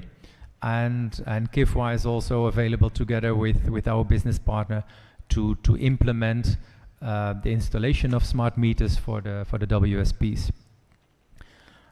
Some other interesting technologies we have engaged with, or we are potentially to engage with, is, for example, decentralized water treatment with solar. Some people still have the feeling that using solar for decentralized water treatment installations is still in a very early stage, but actually it's already quite advanced and has been proven already at several places. So when people say decentralized water treatment is quite expensive, especially because the rise in the tariffs of electricity, we've seen currently that with solar it becomes quite a good business case. What we've also seen mainly around the flower farms in Naivasha is that they use floating solar on their water ponds. So by putting the floating solar on the water ponds, they prevent evaporation, and at the same time they cool the solar panels. And by cooling the solar panels, they give a higher output. And it's something which is being used and with success, mainly in the flower business. But of course, we can use such things countrywide to prevent evaporation of our water catchments. We're also talking to a company who is working with innovative gravity pumps for water transport. As we know, for water transport, we use quite a lot of electricity for those pumps. But currently in the market, there are quite innovative pumps available, which will really reduce the cost of electricity for water transport. Last but not least, we're also engaging with an entrepreneur who is doing containerized wastewater treatment. So let's say mobile wastewater treatment. So they put the wastewater treatment installation on a truck. They pass by on a regular basis, so you can have a contract with them. and they do the water treatment and convert it to, for example, irrigation water. It can even be treated up to potable water, but most ideally it can be treated up to irrigation water. The advantage of that thing, of course, is if you have a fixed asset, a fixed wastewater treatment plant, it's quite costly. But currently there is technology available to do that mobile, to move around within a certain county, minimalizing the capital cost with the same output mainly. So we really encourage people to engage with the private sector, not only for finance, but also to tap on innovations and technology you might not have heard of, or perhaps you have the feeling it's not yet that advanced. Thank you. This was my last slide. Thank you very much. Thank you very much, Bwana Eric. That was a very good presentation. I would invite you to sit in front. That was a good presentation. We've learned about various options of financing. Of course, even as a country, we are focusing on public-private partnerships. We are looking at the private sector to offer us financing opportunities, but of course, you've heard him talk about the issue of risks and also the issue of ensuring that we have plans which have been tested, or feasibility studies, which the investor can actually see that there is profitability in it. But I wanted to say that in water, you can never go wrong. Once you invest, definitely there will be returns. What we are looking into is to find financing opportunities which are long-term. If you look at the space of commercial banks, their financing opportunities are good, but normally they just restrict it to a few years. So we are looking at long-term, because water and sanitation is capital intensive. And we think that if you KIFWA can work with other stakeholders to provide us with long-term financing and ensuring that we deal with these issues of non-revenue water, we ensure that we also deal with climate. As we talk about SDG number 6, I think it is also important to look at SDG number 13 on climate action, because some of these new technologies, like smart meters, will require 24/7 flow of water. Not the current situation where we are rationing, where you put up a smart meter, it just measures water maybe once in a week. So there should be also a lot of discussions around climate action. And I wanted to say that even as Eldoret Water, at the Nairobi Stock Exchange, we have 2 models of discussions on a green bond, as well as another engagement where a transaction advisor has been created, where they want to help us to do augmentation of Jebara Dam, a project of about 700 million Kenya shillings, which we see that it will increase our water flow to Eldoret by 10,000 cubic meters. So there are a lot of opportunities in this sector, and we want to encourage Kenyans or investors to really have a focus on this sector. So I would like to invite the other panelists as well to come in front. Fidelis, did we have Fidelis? Yeah, you can come in front. I don't know whether Ross Mackenzie from the Embassy of the Netherlands has come. If you have come, please step forward. And then, of course, Samson Shivaji of Kiwasnet. Karibu sana huku mbele. And then Protas Kibleting, welcome. So you guys, as you sit down, there are some questions here I want to ask you. And I want you, the audience, to take notes, and you can ask them questions once they make introduction and a brief comment on the questions I'm going to ask them. The first question, even as you sit, and these are general questions to all of you.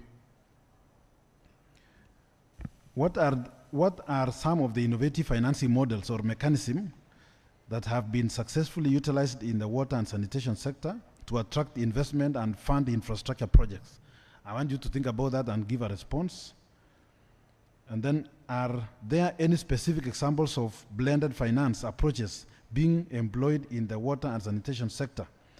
What were the outcomes and lessons learned from these innovative approaches. So this can be Kenya or outside of Kenya. And I will start with you. You introduce yourself, and you can attempt to respond to those questions.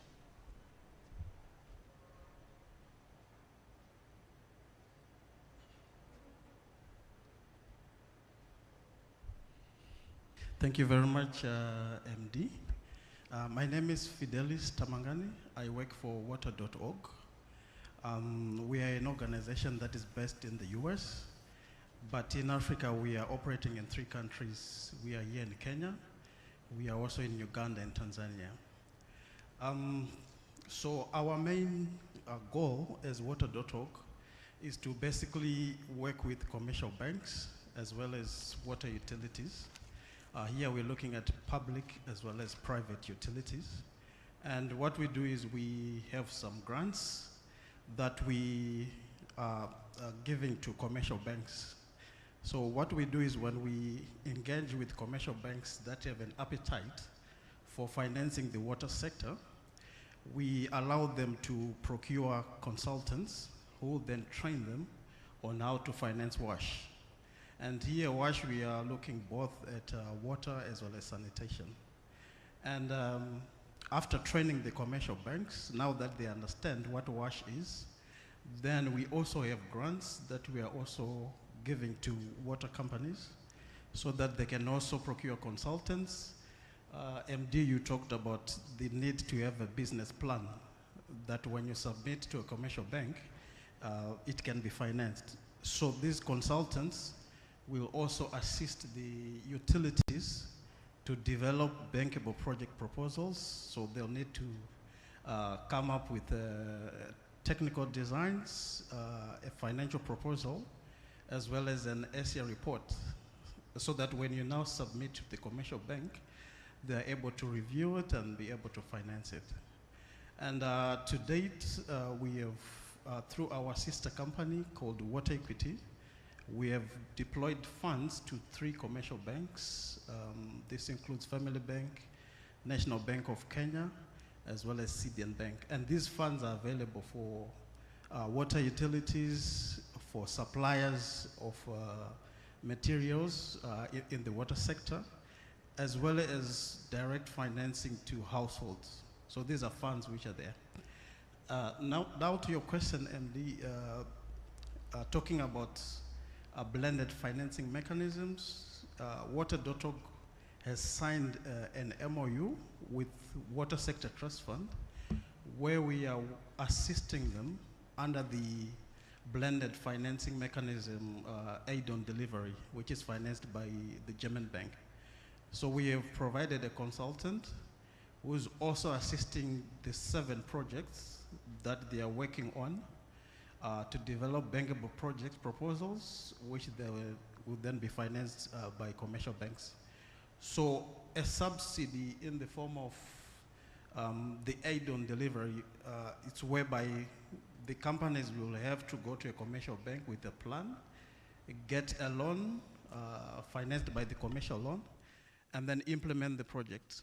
And then after completing the project, they'll then get 50% as a subsidy. So this is money that they're given by Water Fund through KfW to repay the loan that they'll have borrowed from the commercial bank. So it's a subsidy which pays 50% of what they have borrowed from the bank. So I think that is one of the blended mechanism which is currently going on. But previously there was also the output-based aid, which was financed by World Bank, where they also paid 60% for projects that were pre-financed through commercial banks. So I think I'll end here, MD, and then probably interact with the audience later. Thank you for those comments. I will take it to Kewasnet, CEO, to also give his feedback. Thank you very much, MD. And I'll just start by saying I am Malesi Shivaji, Chief Executive with Kewasnet. Kewasnet is a network of civil society organizations working within the water and sanitation space. And in the strict sense of the word, the majority of our membership do not directly engage in the provision or construction of blended finance facilities. However, we find that as civil society, there are critical moments that we want to engage within this conversation of the finance instruments that are available within within the sector. And particularly when you look at even the presentation by Kifwa this afternoon and other conversations that we've had before, you notice there is a huge reference to the question of bankability, the question of risk, issues about the technical designs, systems, and infrastructure, but very little reference to the people. And as civil society, that is what really concerns us about such instruments, that in many instances, they tend to be blind to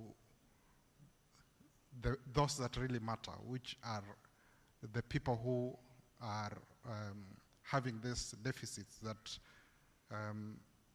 the interventions are meant to help improve their situations thereof.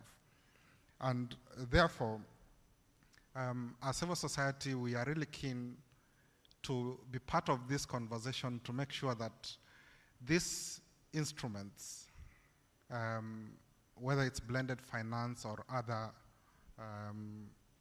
instruments, are able to deliver solutions that are reflective of the social capital, so that we are not treating the investment in the water sector much as you do, say, a road infrastructure or something like that. So it's really critical for us as civil society to be part of this conversation from that perspective, that it's about people and the loud voices that are behind the project. I would also want to say that even as we talk about, and MD, the session chair, has talked about the issue of climate as being critical in this conversation. But I think as a country, we have also not really emphasized that that conversation as a sector. When you look at the opportunities that come with climate finance, and indeed even our national designated authority in that is the lead towards pursuing investment through the climate finance instruments, there is very little reference to water sector investments. And this is something that we need to look at as a country and really push towards looking at the opportunities, including an initiative that was launched last year during COP27 in Sharm el-Sheikh, called the Action for Water Adaptation and Resilience. It's specific for providing resourcing for water, but as a country, we have not pursued that. And I think it's an opportunity that we should take up. I'll stop there. Thank you. Thank you very much for those feedbacks. I just wanted to ask another rejoinder. With this pressure of finance perspective of civil society. I want to get that perspective. With this pressure of finance and the need for last mile connectivity, there's a bigger push for the tariff to be enhanced. Yet we know that Article 43 talks about human rights. But at the same time, we have come to realize that weak institutions might not help in advancing the human rights of the people. So then it means we might have a balance between financing, improvement of the tariff, so that we can be able to create strong institutions. Let me give you an example as I conclude. People buy water, 1 liter at 50 bob. In Eldoret, we sell 1,000 liters at 68 bob.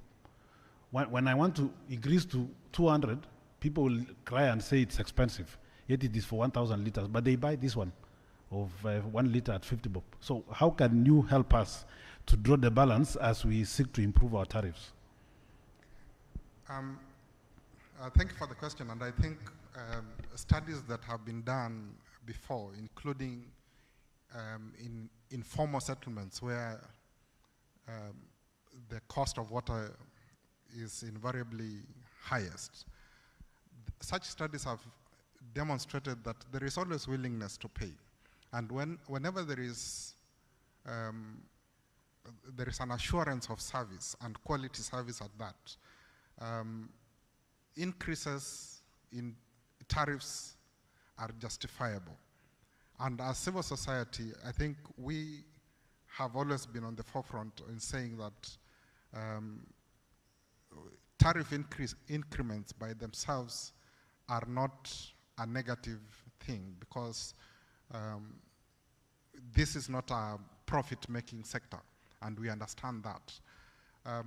But we would just insist that the increases in tariffs, levies, and fees are rational, are reasonable, and follow due process. And the process for service provision, WASREB has put in place a very open, transparent, and inclusive process for water service providers to be able to increase tariffs when there is a need for it.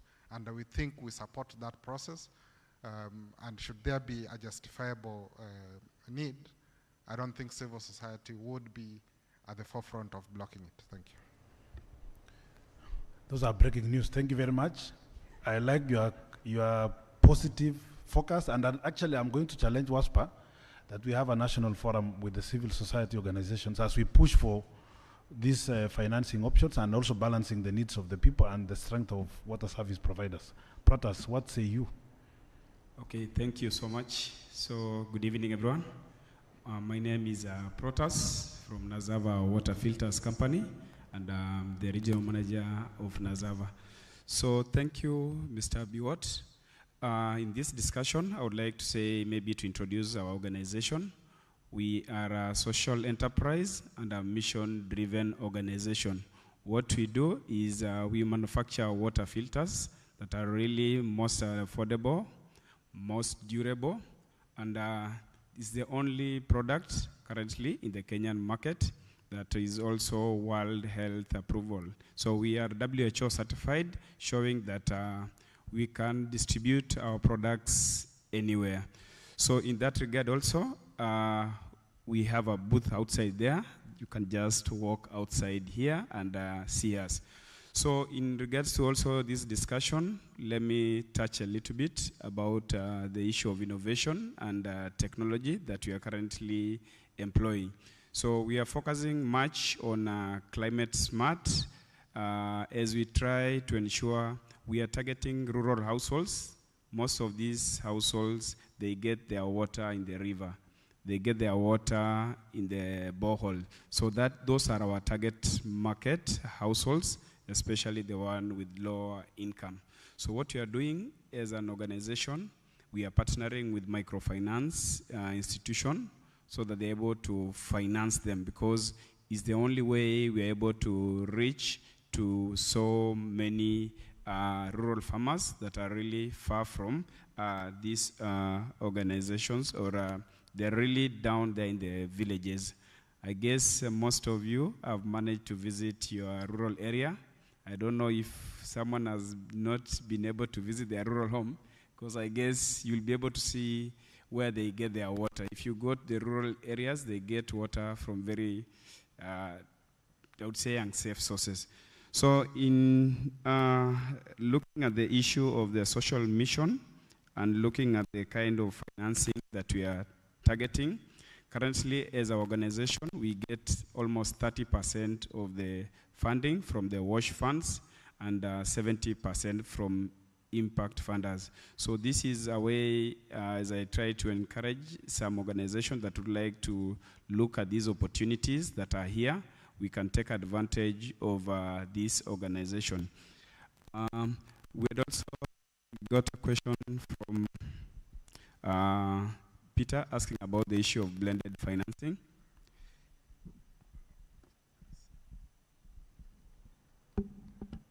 Yes, sorry for that. We had got a question about the issue of blended financing. With the issue of blended financing as an organization, we are focusing on carbon credits. There's a big opportunity here because like our organization in Indonesia, that is where we started over 10 years ago. And here in Kenya, we started 2 years ago. So with the blended financing, we are looking at carbon credits. And issue of carbon credit, we focus on the issue of replacing the need of boiling, because most people in the rural village, they boil their water, they use charcoal or firewood. So with the carbon credit, they're able to even get more funding and more income from the carbon credits here in Kenya. So in Indonesia, we've managed to get around 450,000 USD from carbon credits, and we are looking also here in Kenya has high potential. So far, we have not generated enough data, which is always a big, I would say, a big task getting the data, but we are working with a few partners that can be able to guide us. So I welcome maybe other questions as we discuss more even about these topics. Thank you. Yeah, thank you very much. I think I'll open the floor since we have past 5, which is the end of day. I'm opening the sessions. If anyone has a question, you can ask the panelists. And I'm seeing a hand from the chair. If I'm not wrong, that's the chair of Thika Water. Yes, chair of Thika Water and Sanitation Company. Please tell us your name and you can make a question. Yes, my name is Engineer Joseph Wakimani, Thika Water. My question is just a quick clarification from Eric. He talked about building a pipeline project from 14 million euro to 200 million euros, some 6 projects that they have carried out. I just wanted to know whether those are in Kenya and what kind of projects they were, and what kind of de-risking mechanisms they used in those projects. Then just to, according to the Water Act 2016, you will recall that water service providers can now do certain projects. And it's not just waterworks that do projects. We have capacity now. We have developed capacity to do projects. So I would want to know whether they are funding utilities directly or they are working with the waterworks only. Thank you. We can take another question.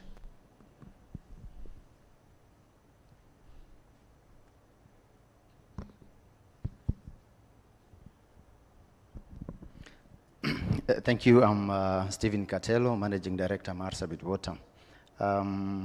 My first question is to water.org. Apart from working through the banks, do you work directly with the water service providers? As Chairman said, we have capacity to do so. Number 2 is for Kifwa. That was a very interesting presentation. What was your experience with Taita Taveta how does the political situation affect your financing? Is it true that you have shied off from directly dealing with public entities because of, political changeovers? Why is it that, why don't you cover small projects with a turnover period that is very short for purpose of de-risking? And are you still willing to work with the WSPs to finance or to do some low-hanging fruits? Thank you. Next. Thank you. I'm Caroline Omolo from Kisumu Water and Sanitation Company. I have two questions. They may be related a little bit. In terms of, now, water utilities, we are harshly affected by climate change variation, climate variations. And you've talked about financing. How can you tap into this this aspect? Because there are many water companies that are doing their activities that are mitigating this climate change. So are there provision for financing them, maybe to upscale the activities that they are doing? For example, I know of Eldoret Water. They have a very big tree nursery, and that is also playing a very big role in mitigating climate change through tree planting. So, so how do we tap into this carbon credit? Thank you. Thank you. I think we still have one question there. For gender purposes, do you go 50-50?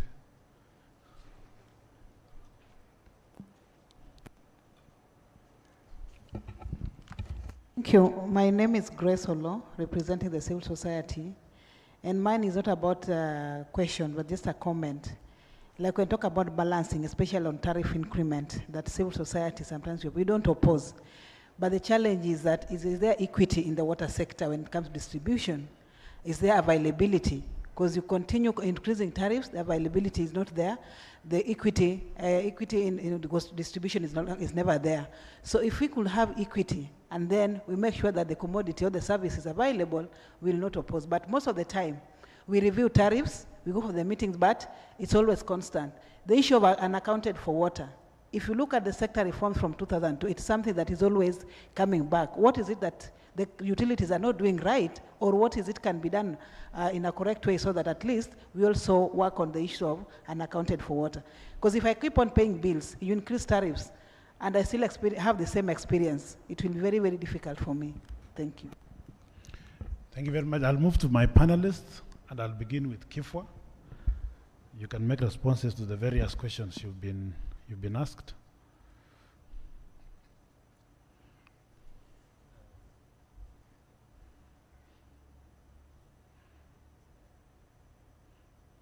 Yes, it's on. I'm hidden a bit, but I heard the question, yeah? The 200 million is completely in Kenya. Those are all Kenyan projects. There are a few hydropower projects, medium-sized hydropower projects. There are a few water purification projects, water transport. There's one irrigation project. There is one water kiosk project, quite large size. There is the smart metering project for WRA. So actually it's quite a variety of water projects, altogether 200 million. We have not yet fully used the 14 million, but of course the complete 14 million has been allocated, and it has been partly used up till now. And as I said previously, in small steps. So we have allocated some money to do feasibility studies, to get licenses, to hire a transaction advisor, to hire a legal advisor if needed, to secure title deeds, small things. So through time, we have deployed the money, and through time, you reduce the risks. And at a certain moment, you find yourself in a position that that other financiers / strategic partners are interested to step in, while they were not interested at the beginning, because now you gain track, so to say. So then all of a sudden people say, okay, I might be interested to reduce my interest rate. For example, a commercial bank in the beginning, they just gave commercial rates. But once you have reduced and you have given them comfort, they seem interested to lower the interest rate, for example, a bit. Or you find entities who are saying, okay, I can't provide the money, but I maybe can provide a guarantee. So you're starting to make the puzzle slowly. It is very rare that we get to a financial close and get all the money at the table just from one fund. It's slowly starting to make the puzzle, and there might be a financier who's saying, I'm willing to put in this big money, but I need a guarantee. Okay, KIFWA can give this guarantee partly, being backed by the Netherlands.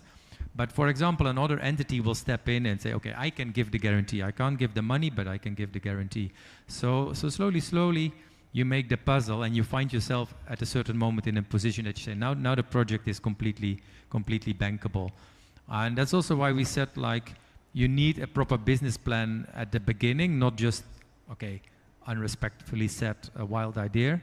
And through time, we also gained experience, like, what every project is different, you know, it's always customized. So through time we found out, okay, if in this project we involve, for example, community, we will be able to tap on certain funds, because if we bring in the community, that will open the door to certain funds. Or if we make the climate angle or the social angle a bit bigger, it will also open certain doors. So through time you get to know your network, and you will find out, like as I said, there's a lot of money in the market, but funny enough, it's really tough to do the matchmaking. So through time we have learned the network and try to know already a bit, looking ahead, what can be the matchmaking, and then start from scratch to fill in that project, more or less. Second question was for the gentleman there. Did I understood well that you were focusing on Taita Taveta specifically, or in general? Just your experience on Taita Taveta. I don't know. Taita Taveta, yeah. Well, I mean, through time we've not only learned from. Let me refresh you with. Yeah. I'm sure any investor is cautious about recouping his cost, and probably de-risking the project. That was just a specific case. I somehow interacted in the course of the workshop. I interacted with a number of people, and I thought you can share with us an experience about that. If you mind, if not, doesn't matter. Then secondly, on KIFWA and your model of financing, I said a wonderful presentation. I asked you, I tend to believe you shy off from directly working with public entities. Yes, that's correct. Is it true? Number two, if not, then why don't you look at projects that can be achieved in a shorter period of time, low-hanging fruits? That once you invest, you do the agreements and the rest, before changeovers, you are able to handle the risk. Yeah, thanks for reminding. Well, we don't deal solely with government entities. So it has to be a private entity who knocks on our door, or it has to be a mix of public-private. Solely just government, honestly speaking, doesn't give us enough comfort as well, because we would like also to, I mean, although we take early risk, we also would like to have a bit of comfort that one day we will get our money back. Well, we have the feeling that will be a bit more secured if there's also a private partner involved. But we know there are quite a few good ideas within the counties. So we encourage especially the counties or WSPs or whatever government authority to engage with the private sector in their own region, because they know the private sector in that region better than I know. And to come up together, you know, Pamoja, to just see if you can come up with a proposal together, and then it's fine. But if it's solely government, it doesn't really work for us. And also, I mean, to run those projects, and then I can make the bridge to your other question, what we've also learned through time is that the projects which are doing best within our portfolio are the projects where there is someone leading the project from the private entity side, which is really as well someone who has project management skills. It has to be really, let's say, a born entrepreneur with project management skills. It sounds as a bit like, yeah, it sounds a bit naive, but that's what it is. So sometimes people have really good ideas and a good business plan, but they lack, so to say, the talent to really thrive a project. And everybody has talents, but of course, to find really entrepreneurs within government is more difficult than in the private sector. So that's one thing. If you ask about lessons learned, we are now more keen on like, okay, who's knocking on our door and has this entrepreneur really the skills to steer this project, because we are the co-developer. We are not the one steering the project. We are assisting. And another good lesson learned is as well that we used to be maybe a bit naive in land issues, which was also the case in Taita. Land issues and political involvement, especially inherited land. We were okay to take early stage risk if, for example, someone has land but it's inherited land and the title is not yet on his or her name. Of course, we know that it will really take time to get titles in your name, but we are a bit more strict on that nowadays, because that process can really take long. We had, for example, we had a situation where it was inherited land, and then of course then you have to talk to the siblings, but also one of the siblings has passed, so you have to talk to the children of the children, and then they are living abroad and so on, so it becomes a very complex case. So yeah, those are really main lessons. So again, it sounds a bit naive, but and we know it's really an issue, of course, within Kenya, but the issue is even bigger than than we sometimes think. So yeah, we're more keen on that one. And then your last question is about size of projects. Okay, we started the fund with the idea that the project should be at least 2 million euros. I mean, officially that's still yet the case, but we also said if it's a scalable project and it starts a bit smaller than 2 million, it's also fine, as long as we can scale up to a phase where we are above 2 million. But we need a bit of a size to recoup our money, because like, for example, a project of 500,000 or a project of 3 million, for both you have to do a feasibility study, but the cost of the feasibility study is for both projects more or less the same. You know, certain activities you have to do, they're not so much based on the size of the total project. So the smaller the project comes, it becomes more difficult to do all those activities and still get a profitable project in the end. So you need a certain size to recoup your money, because the projects we aim on are really projects which should make a difference. So yeah, thanks. Do you have any comment on some of those questions? Yeah, thank you so much. You can hear me? Yeah.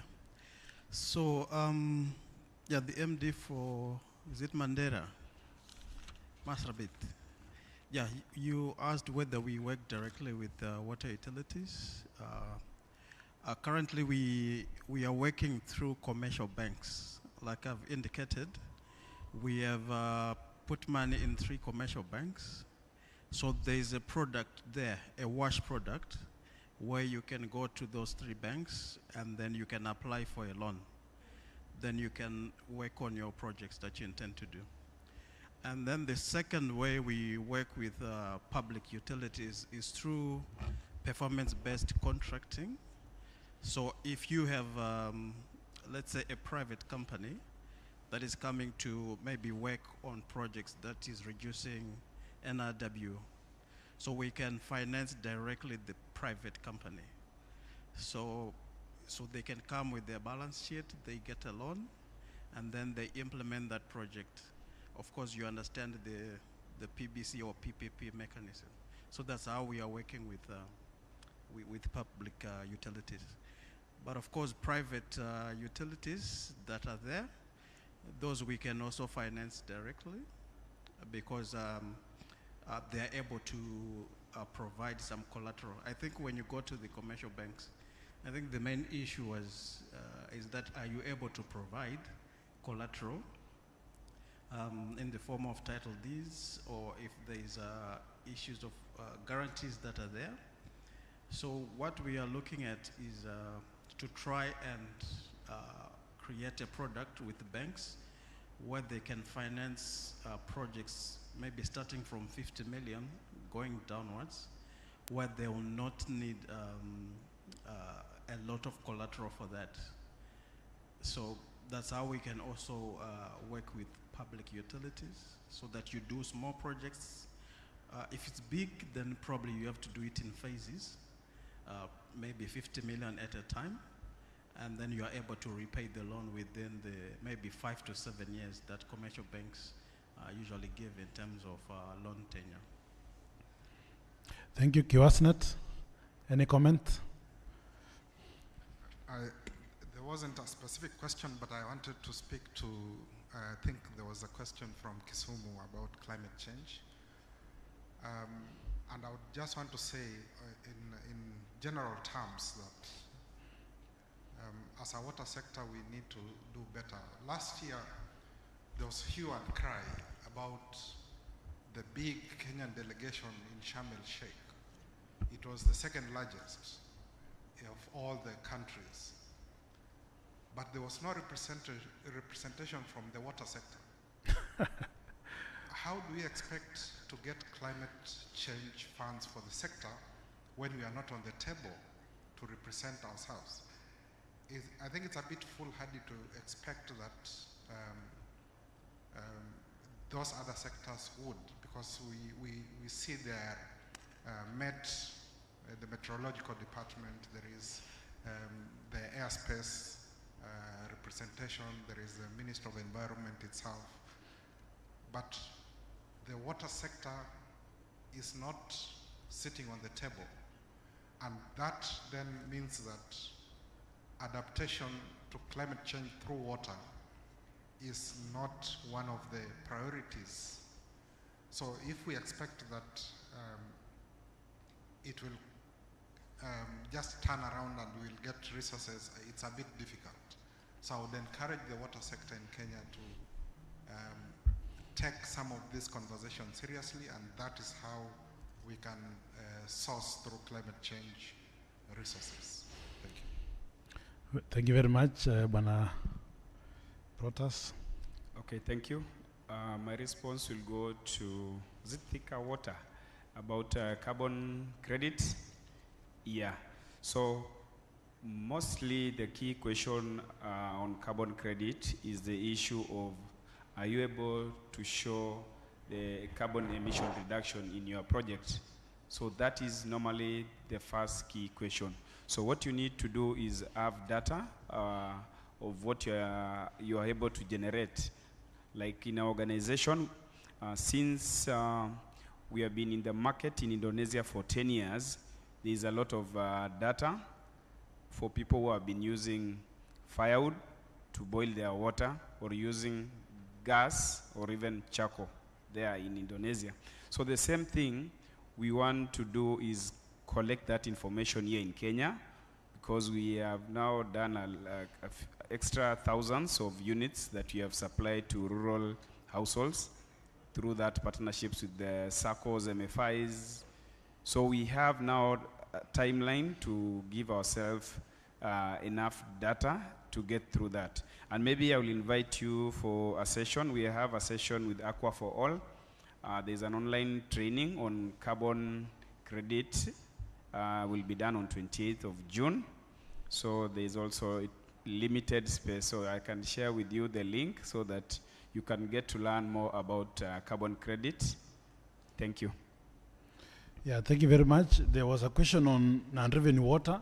I think from my point of view as water sector, we are actually working smart to see that we address these issues of non-revenue water, but it needs to be also understood, even at the national level, what non-revenue water is, and I think it's a national calamity, I can say, that requires a lot of funding, a lot of understanding, because without understanding, you might know how to address it, because it is really costly to replace all the pipelines, and therefore, this is another area that we need to have financing enhanced so that we can address the issue of non-revenue water. Losing 11 billion is a lot, especially talking about a country like ours, which is a developing economy. On the issue of the table, water sector being on the table, I think it's us, and we will try to push that we become more proactive. As Eldoret Water, for example, I can give you, we've been able to partner with the Nature Conservancy, and we have started to look at the issue of climate action in a different manner. We are talking about water funds.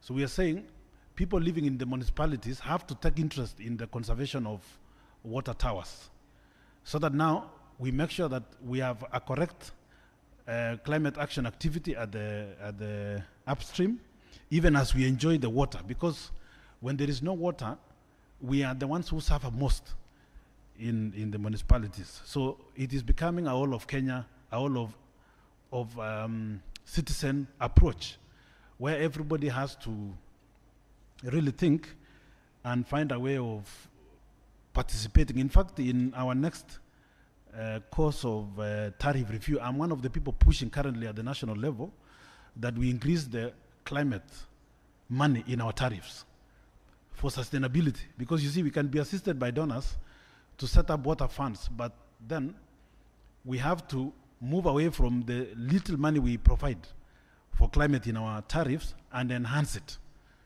you know, so that we can ensure that we fix the climate. I was also shocked the fact that the Kenyan delegation was very large. It reminded me of a poem which was written by Ross Coggins in 1976 in Indonesia. Excuse me, friends, I must catch my jet. I'm off to join the development set. My bags are packed, and I've had all my shots. I have travelers' checks and bills for the trots. The development set is bright and noble. Our thoughts are deep and our vision global. Although we move with better classes, our thoughts are with the masses.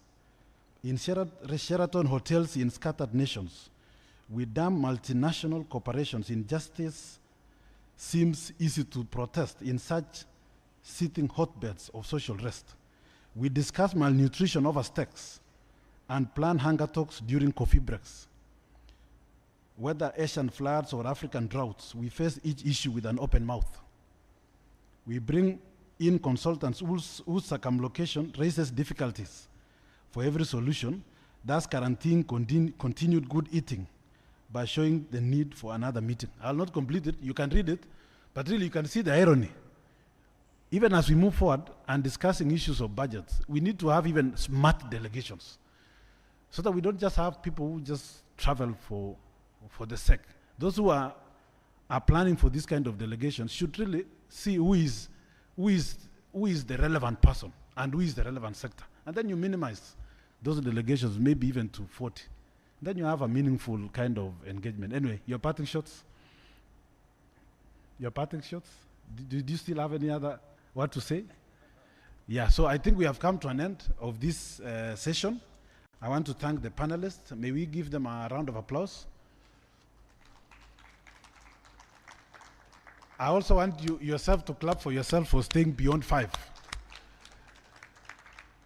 Clap for me as well. Let's go and see whether we still have tea, but I really want to appreciate everyone. Let's have a lot of this. Let's have conversations. This is our country, and there's nothing wrong in speaking the truth and ensuring that we do the truth as a country. Thank you very much.